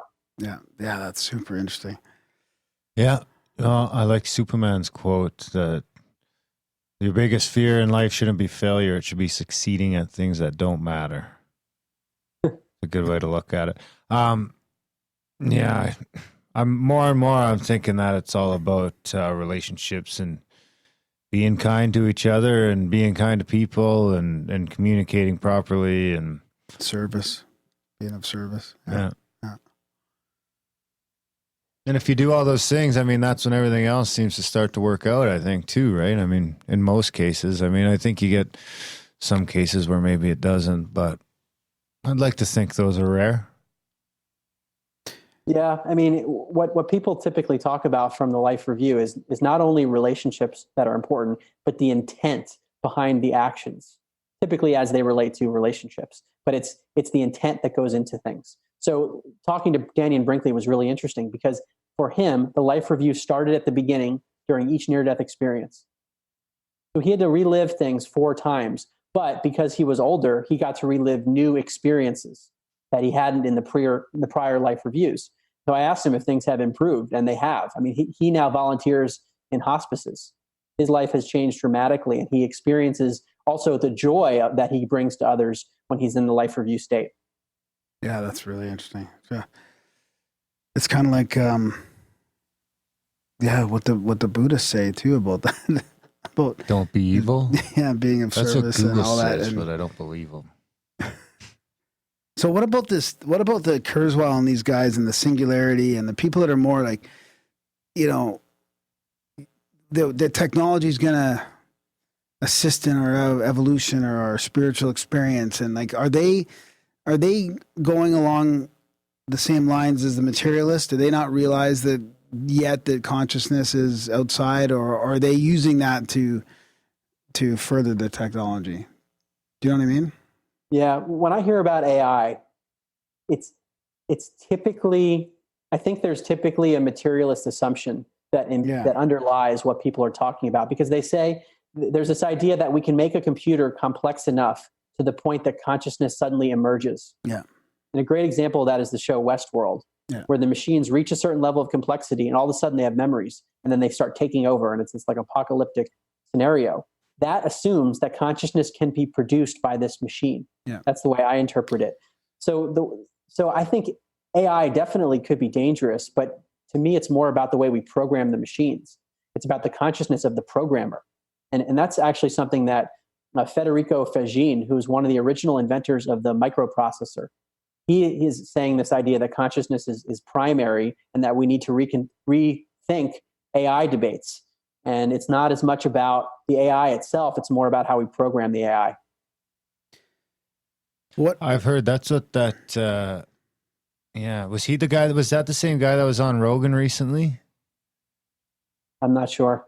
His whole program is the open source one, and that was an interesting take on AI that because AI is always doom and gloom, but his take was interesting. It's still a fucking coin toss. That's the thing, is it still seems like it could be a coin toss, But I mean, I got a lot of pop culture influence, so. Well, I don't understand what it mean. What do you mean by open source? Like open source? Well, like he's saying, like they're like opening up, and it's like once they get everything they do, the code's all readily available. Oh, I see. They're what saying like they that. don't want it to be a military power. They want it when it happens, it's just going to be uploaded to the cloud and let it fucking do as it may on its own accord. Like just, I don't know. I'm not a computer engineer, so I don't really understand how AI works. But I guess you could just like write the code for it on my computer. I write the AI code. I hit send. Boom. It's on Twitter, everywhere. Is that how it works? I don't know. I might just be talking crazy nonsense. I always picture I don't it. know. I always picture it as. Go ahead, and then I'll say what I was going to say.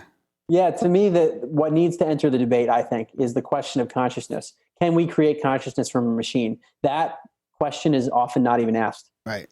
Well, what if it's creating the machine that then can transceive or receive consciousness? Like, I think we talked a couple of years ago with somebody about that, and it was like, if you develop, like, let's just say a fake brain What's or a consciousness? complex enough organism, or maybe it's a simple enough organism that'll just, and it could be a machine that something can enter into it, consciousness can enter into it from our, you know. Yeah. Well, it's a good point. I mean, we are all conscious as beings, so that means our body is doing something to process consciousness. The question is, how is it doing that, and is it something that we can replicate outside of ourselves? Yeah. So that is really the question. Can we recreate however our body and brain are receiving consciousness in something else? Yeah, exactly. And then it's like, can you put your consciousness somewhere else? You know, that's interesting. I remember that conversation actually where we were talking where they could find that maybe my iPhone is conscious and I don't even know it. But, you know, did they eventually you get the right mix of circuits and gears in the back? Maybe it's in it's in the basement of the parkade where they have like the electronics recycling bin and everything gets in there in just the right order and maybe it gets struck by lightning and boom, consciousness. I mean, is that any crazier than how it happens now? Not really. Right? Yeah. Huh. Yeah, I mean, there's something that people talk about, the idea of panpsychism, that matter is conscious. That's typically how it's construed, that consciousness is just a property of matter. That's why it's a pansexual. I get it. Yeah, I like that. Well, I mean, that's the same. That's like an extension of the masculine feminine. I can't remember which one. Is it Buddhism or which one is it that says not just, I mean, obviously all people have masculine and feminine in them. It's just which is dominant, and it happens to be that it's usually dominant more in men and women, vice versa. Anyway, but I forget which one is it, Graham, or I don't know. I don't think you're on the right track with that. I think panpsychism is something else. No, past that. We're past the pan thing. Oh no, panpsychism where everything has a consciousness. Yeah. So is that the same thing? Is that an extension of every because there's some sort of religion that has every object, it has a masculine and feminine aspect to it. So the way I look at panpsychism is that it's still a form of materialism, because it's saying that matter has consciousness. The consciousness comes from matter. So the distinction that I would draw based on what I've seen is that still consciousness is primary and it's experiencing itself through the material world. Through different forms of matter, consciousness is expressing itself. Yeah. I prefer that than the other way around. Yeah, I see what you mean. That doesn't fit within the upside down view of it. Right. That would explain why the matter is really like nothing. Like this table is just nothing. It's mostly nothing, but it looks like a table. But if my consciousness is making the whole thing up anyway, then he's like, it's a table, motherfucker. Take it or leave it. I don't care what your microscope says. It's a table. That's a great point. The idea that the physical world isn't as solid as we think it is. Like you said, matter is mostly empty space. Each atom is 99.99999% empty. We know that from science. We know from the double slit experiment in quantum physics that when you're not observing, the particle behaves like a wave, meaning it doesn't even have a definite location. So what we call matter isn't even solid unless we're looking at it. And when we are looking at it, it's mostly empty space. And we're saying that matter, that we don't even really know what it is. There's a great quote from a physicist. He says, matter is not made of matter. So the materialist perspective is this mysterious matter stuff. We don't know what it is. And that is creating the consciousness that we have. Yeah. The one thing that we know is created by this unknown quantity. Yeah, I still can't wrap my head around that. How this table must be vibration then, right? It's a field. Little atoms. It's a field, and this field can't go through that field. Yeah. It's a farce. Yeah. It's an interpretation. Yeah. We interpret it as solid table, solid chair. And that's just how our brain labels things based on the sensations and the way we perceive it. I wonder what the world really looks like. Like, I wonder if there's going to be an app one day where instead of looking for Pokemon, I just take my phone and I'm bloop, and it's like what the world really looks like. And it's like, you know, who knows? You can change the setting to how your cat sees the world, or you know how you notice is like when I take a picture on my computer and I look at it and it's all wonky. And it's probably like that all the time because when I eat a bunch of mushrooms, allegedly, my computer looks like that all the time. Yeah. I can't type, I can't read things because something's missing or something's extra or however that's working. I can't read my computer or my phone or anything. Like I can read a text message, but it takes all of my concentration to focus in on it. And it's kind of the same idea when you take a picture of a computer screen and send it to someone. You know, it's got that weird sort of effect on it. Well, on the topic of seeing and not being able to see well, in my book, I talk about near-death experiences where there are people who have been blind since birth or are colorblind or have just a visual difficulty. They go into the near-death experience state and suddenly they can see perfectly. And then they come back in the body and they go back to having the impairment. So it's again, like the body's actually limiting our perception. Yeah. Our biological system is a limiter. Yeah, what was again, I was listening to someone on Rogan the other day that was talking about the cure for blindness. In 2020, they're doing the first safety studies on curing blindness.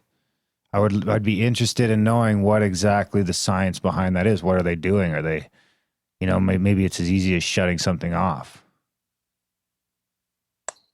I don't know. Or on? Would it be off or on? Well, in the near-death experience, the body's basically off, and yet the vision seems to be perfect. So I don't know. And then yet in lucid dreaming, it's similar to you on mushrooms or somebody on mushrooms, is you can't read very well. You know, like if you're lucid or you're dreaming, like you can read. Are you speaking from experience or? Yeah. Allegedly. Yeah.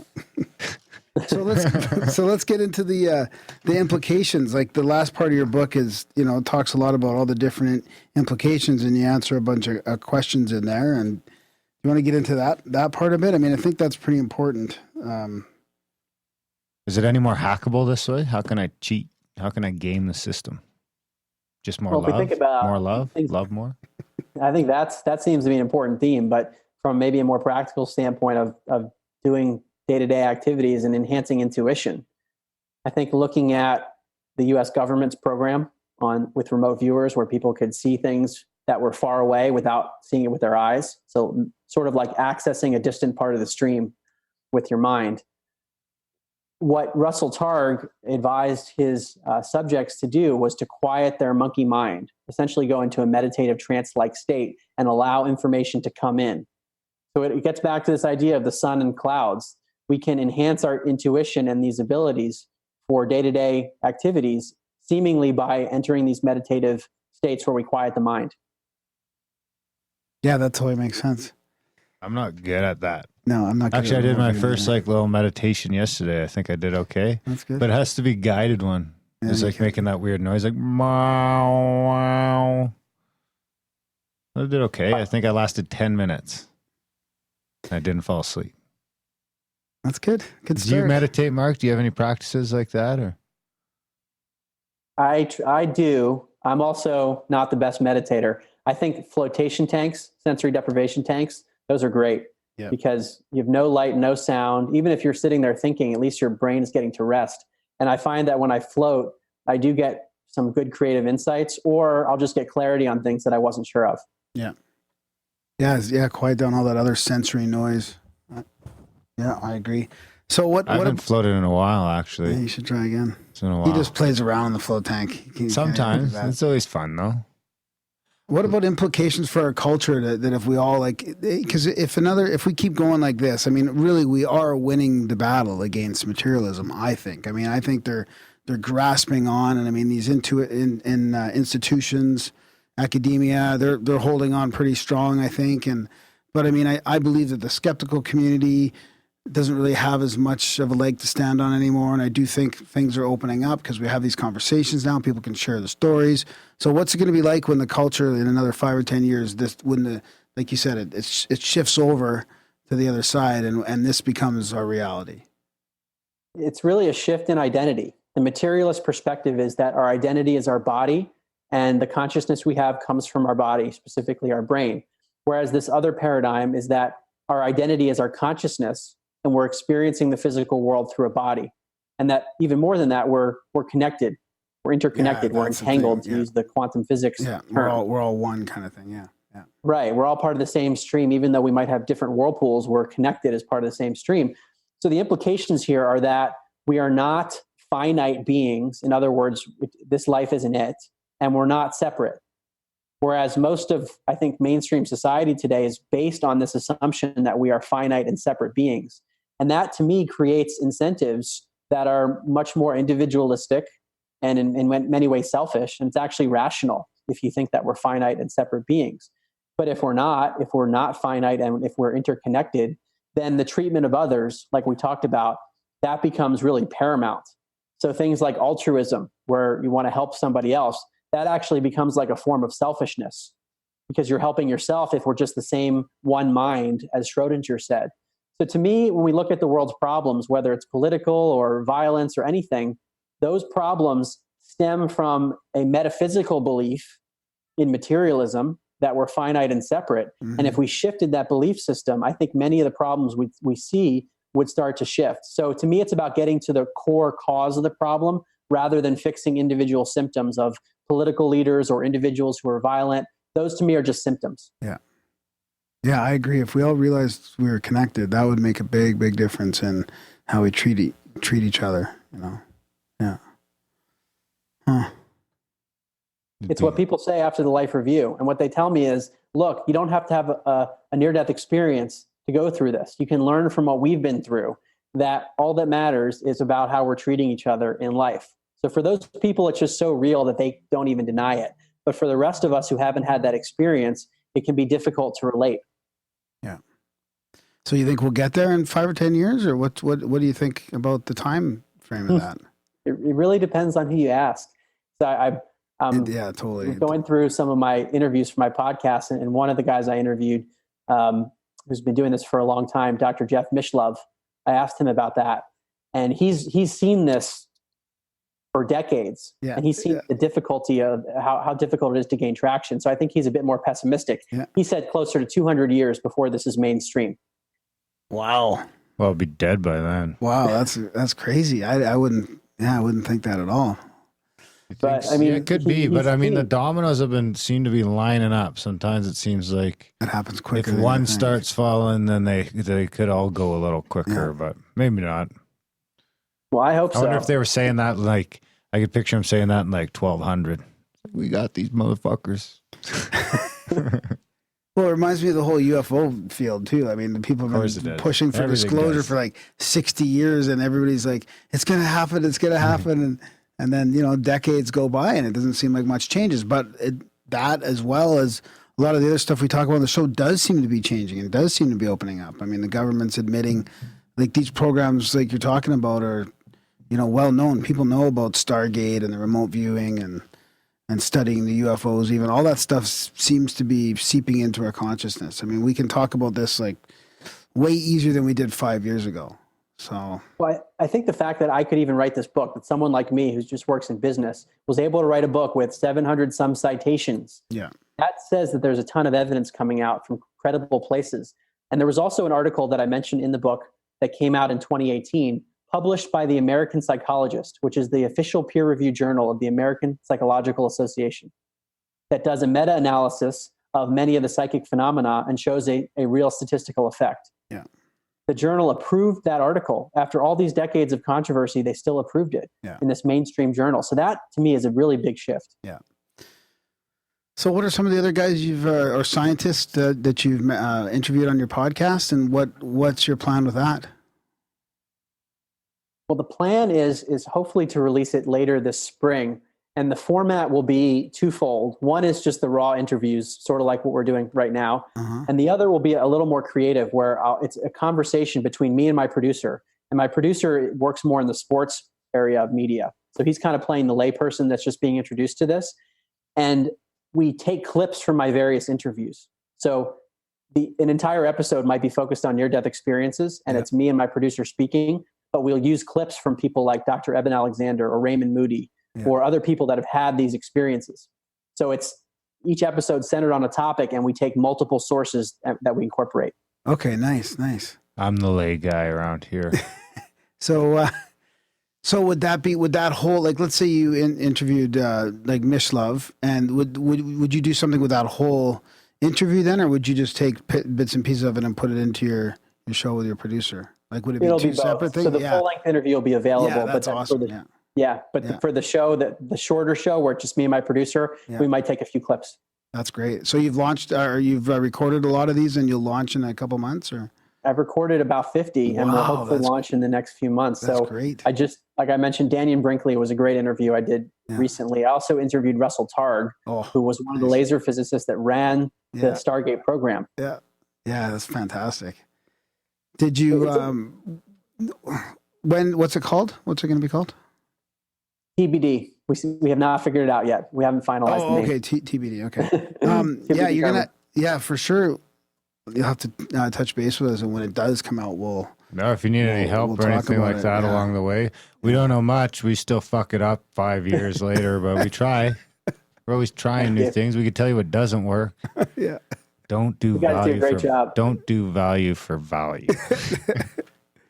Just kidding. It's great. So, any other interviews stick out? I mean, Targ would be great to talk to. Jim Tucker. I'm gonna email you later and see if you can put us in contact. Yeah, I interviewed Jim Tucker, and he's got great stories.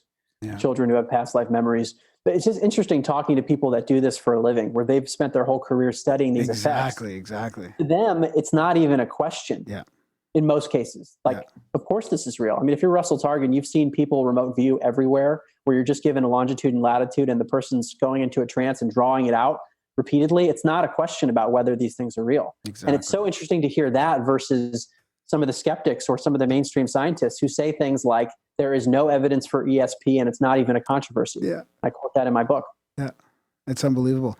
I mean, one of our favorite ones was the lucid dreaming. We interviewed a lucid dreaming researcher, and same thing, decades of research. And when you hear the stuff that he's studied with people in their dreams, and the precog from dreams, or the healing from dreams, I mean, it's mind-blowing when you get into all the details.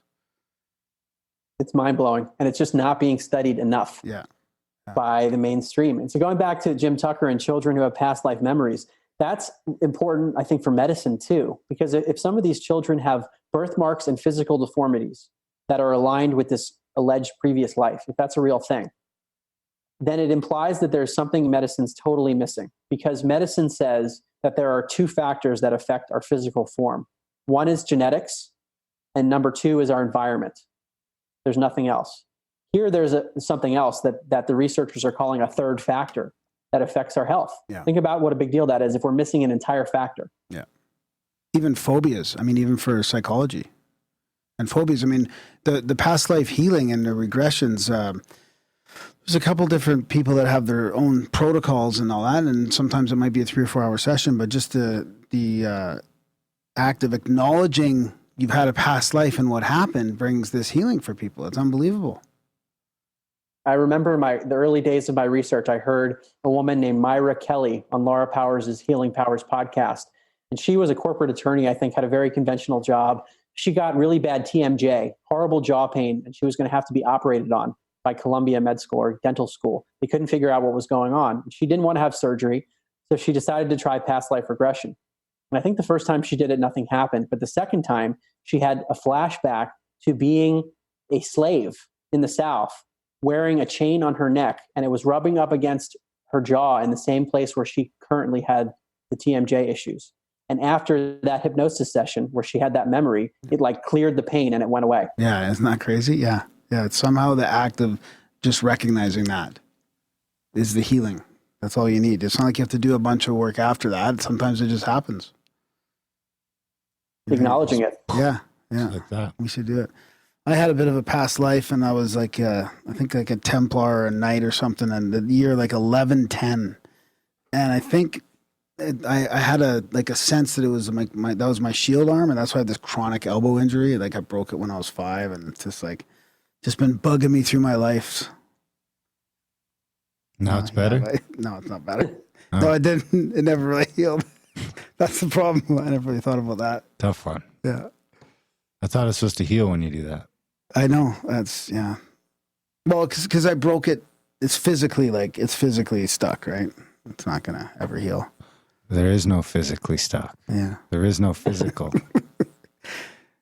So is there anything else you think you want to cover out of your book or out of what we're talking about? Back to remote viewing. I was really shocked to find out that the CIA declassified certain documents. So I think your listeners might find that interesting if they weren't aware. I was able to include them in my book, and one of the documents says very explicitly, remote viewing is a real phenomenon. Implications are revolutionary. And then they show the science panel that looked at it, and the science panel concluded that the evidence is too impressive to dismiss as mere coincidence. So I'm going to be really curious to see what a skeptical reaction to all of these things is. Like, I don't know what the counter is beyond just saying like, oh, it's fraudulent, but without evidence to support the idea that it's fraudulent, I'm not sure how someone can make that claim. How's your remote viewing? Not good. No. Mine either. Mine's not good either. But we have friends of ours that do a podcast, Cat in the Box. Cat in the Box. Justin and Adam, and they've been doing remote viewing every week. This is what they do. They've been doing this remote viewing thing, and they're getting some crazy hits. I mean, I've even taken a little like crash course in it as well in Calgary here. Crash course? How much did you pay for that? I don't know, it's like $50 or something maybe. It was one of our guests there. We had him on. Like, but it's just I can't do that. I can't do that. Crash courses. And the CSET. We should have Grimerica CSET school. Yeah, can't do it. So the other thing I want to mention about your book too is you got a lot of praise and a lot of people writing about how good it is. I mean, that's some good feedback you get there from people. I appreciate it. I think it helps for me as someone who's in the business world. I'm not a scientist, but a lot of the scientists who have been in this field, like Eben Alexander and Dean Radin and Rupert Sheldrake, people like that. So they're behind the book, which I think hopefully will help get the message out. And that's really what I'm trying to do, is to get the book in as many hands as possible so that people can start opening up if they're willing to. I think it can have a very positive impact on people's lives. Yeah, definitely. I was going to say at the beginning even that this book is the book that you give your family members or your close friends or these people that, you know, that are skeptical of all this. And this gives, it's like a little manual here rundown of why we need to get away from materialism. So yeah, it's a great resource for people to give to their friends and family. But I want to keep my iPhone. No materialism, still get the iPhone. Still get the podcast. You know, it's interesting. I got to thank you for that, because it's like, you know, people give you, it's interesting if people give you flack for being, you know, just a businessman or not being a scientist, because the problem is that the people that are the scientists doing the work are most of the time too busy to write the book, especially the overarching book that brings it together, because their books are fucking hard to understand and you need to be a scientist to understand it. So you need the podcaster or the author or the documentary filmmaker, whoever it is, to sort of tell that story, because otherwise, you know, in today's specialized culture, without people like you sort of sewing the quilt together, it's just we're all just looking off in different directions. Yeah. So, yeah, I had some advantages as not being a scientist. Number one, I don't have an academic career to protect, so I could write things and include quotes that I had no qualms about, because I'm just objectively showing what I found. And also, I was able to write the book in what I think is a simpler form than maybe a typical scientific book. And I could use simpler language and not feel badly about it, because I'm not like defending a PhD or anything. Yeah. So I had those advantages and really wanted to make it accessible to a general audience. How's it gone over so far? And then how about the people in your personal life that have seen you take this journey? Because it hasn't been very long. It's been 2 or 3 years since you started the whole process. So you hammered down pretty quick. What do they think? Yeah, it's only been 2.5 years since I first started it. I think people have seen a shift in how I look at things and think about things, but it's still the same person. And that's something to emphasize to your listeners, is that it's like you just kind of, there's a saying, I can't remember where it's from, might be in Buddhism, where at first there are mountains and rivers everywhere. And then when you learn about this real reality, they all disappear and there's nothing. And then the mountains and the rivers come back, but you're just seeing them with a different lens. And that's kind of what happened with me. When I first started with the research, it was so shocking and disorienting. I didn't even know who to talk to about it. Like, I thought I was crazy, and wait a second, are there any other people that actually know about this stuff? And then I realized that there were people and started to open up about it, and it's become easier to speak about these things. So I think people definitely see a shift in how I approach life, but it's still ultimately just the same person. Yeah. You realize there's a whole world of people talking about this stuff now. It's great. Oh yeah, there's a whole world of crazies. Yeah, it's nice down here. It's comfy. It's warm. The weather's great. Everyone's kind to each other most of the time, unless you start talking about politics. And fucking look out. Other than that, it's a pretty nice place to be. Yeah, that's what I found. People have been very supportive, who have been, I guess, people that are open to these ideas, or just open in general, have been very supportive. And the book only came out in October, so it's still pretty new. I think it'll be interesting to see what some of the skeptical reactions are, if they'll read it. That's my big question, is if they'll actually read the evidence. Yeah, exactly. Well, we're hoping that all our listeners will read the book, recommend it to their friends. Where can our listeners track you down if they want more Mark Gober? My website, which is my name, MarkGober, markgober.com. That has more information on me and the book, and we'll also be announcing the podcast there. Also on social media, Facebook, Instagram, LinkedIn. As soon as we have more info on the name of the podcast and when we'll be launching it, we will let everybody know. Awesome. Excellent. Excellent. I can't wait for the show. Like I say, if you need any help with anything, let us know. And we'd be happy to help. We're eager to hear it. Eager to hear some raw conversation there. Yeah. And the other concept sounds great as well. And anything else? That's about it. Yeah. Thanks for coming on, Mark. Well, thank you guys for having me and for all the work that you do. Yeah. Thanks for your book. Really appreciate it. All righty. Okay. Bye. Hardcover too. Take care. Like it. Thanks for the hardcover. Right. Of course. Have a nice night, sir. You too.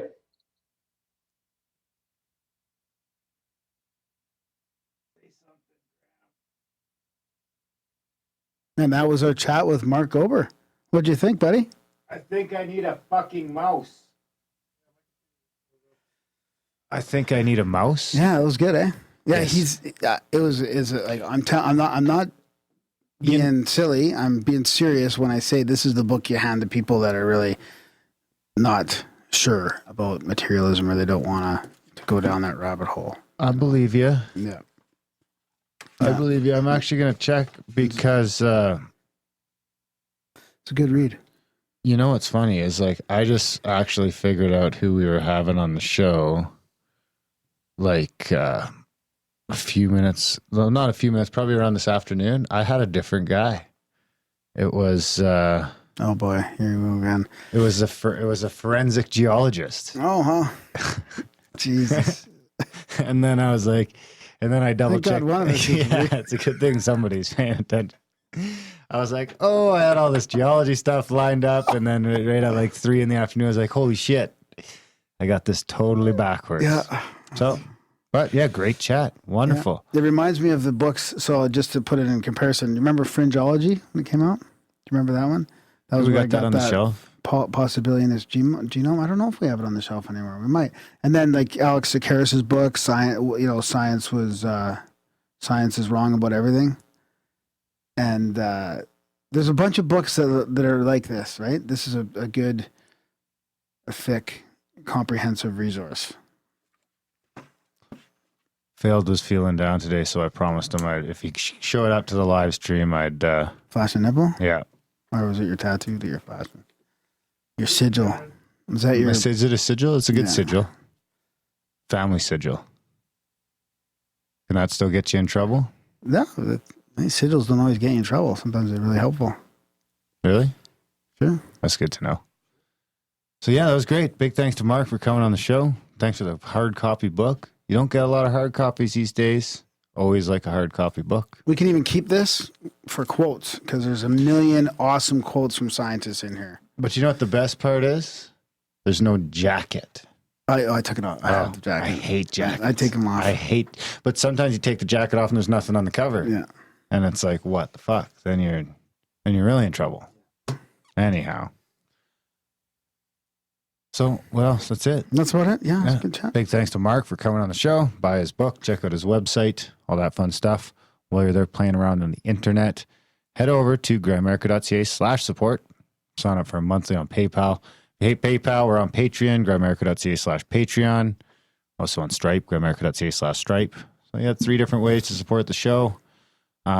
You can hide $20 bills inside a book and send that to the studio like some people do. Oh, that's a great idea. Yeah. We should, but that's what we'll do when everything's shut down. But what if there's a bunch in there we haven't even looked? And we've got to look at this. Like most of those come from the publicist, but now we're going to have to start checking all the books. Yeah, we got to check because there's got to be maybe a little cipher or a note, some sort of symbol that says flick through the pages because that would be a good way to donate to the show.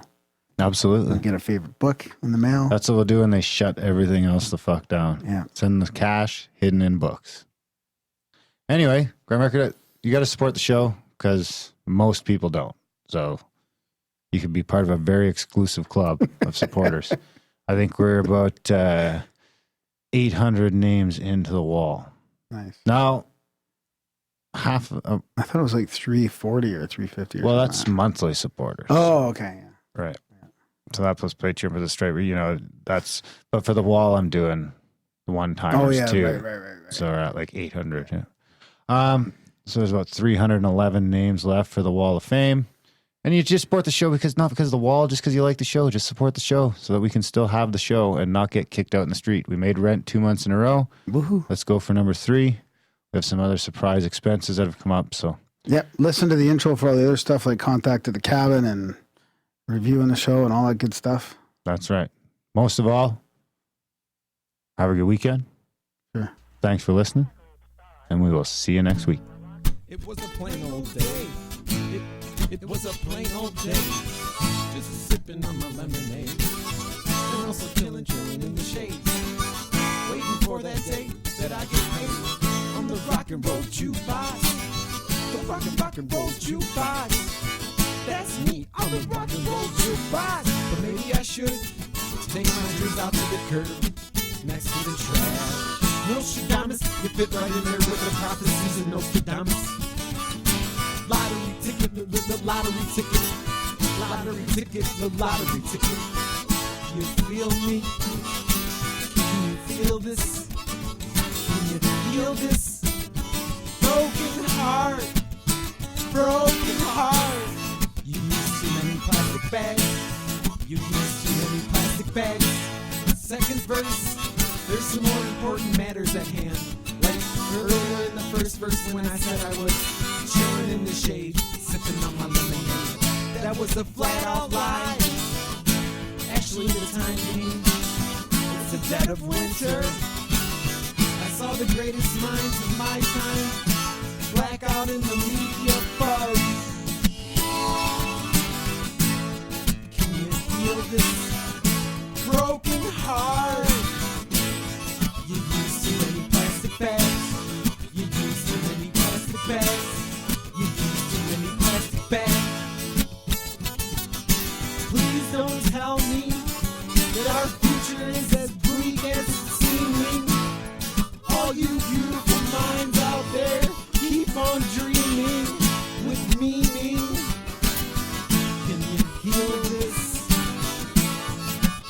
Can you feel this? Broken heart. Broken heart. Broken heart. Broken heart. Broken heart. You use too many plastic bags.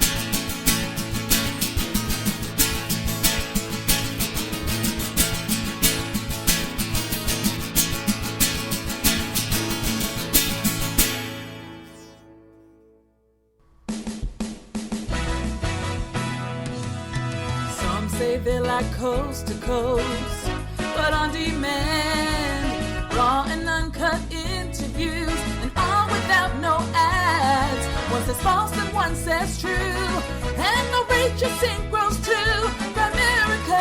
Grimerica is here for you. Stories from the listeners, they sent to Graham. He'll read them and be amazed, but Darren may say no. One says red and one says blue, but if it's balls it just won't do. Grimerica is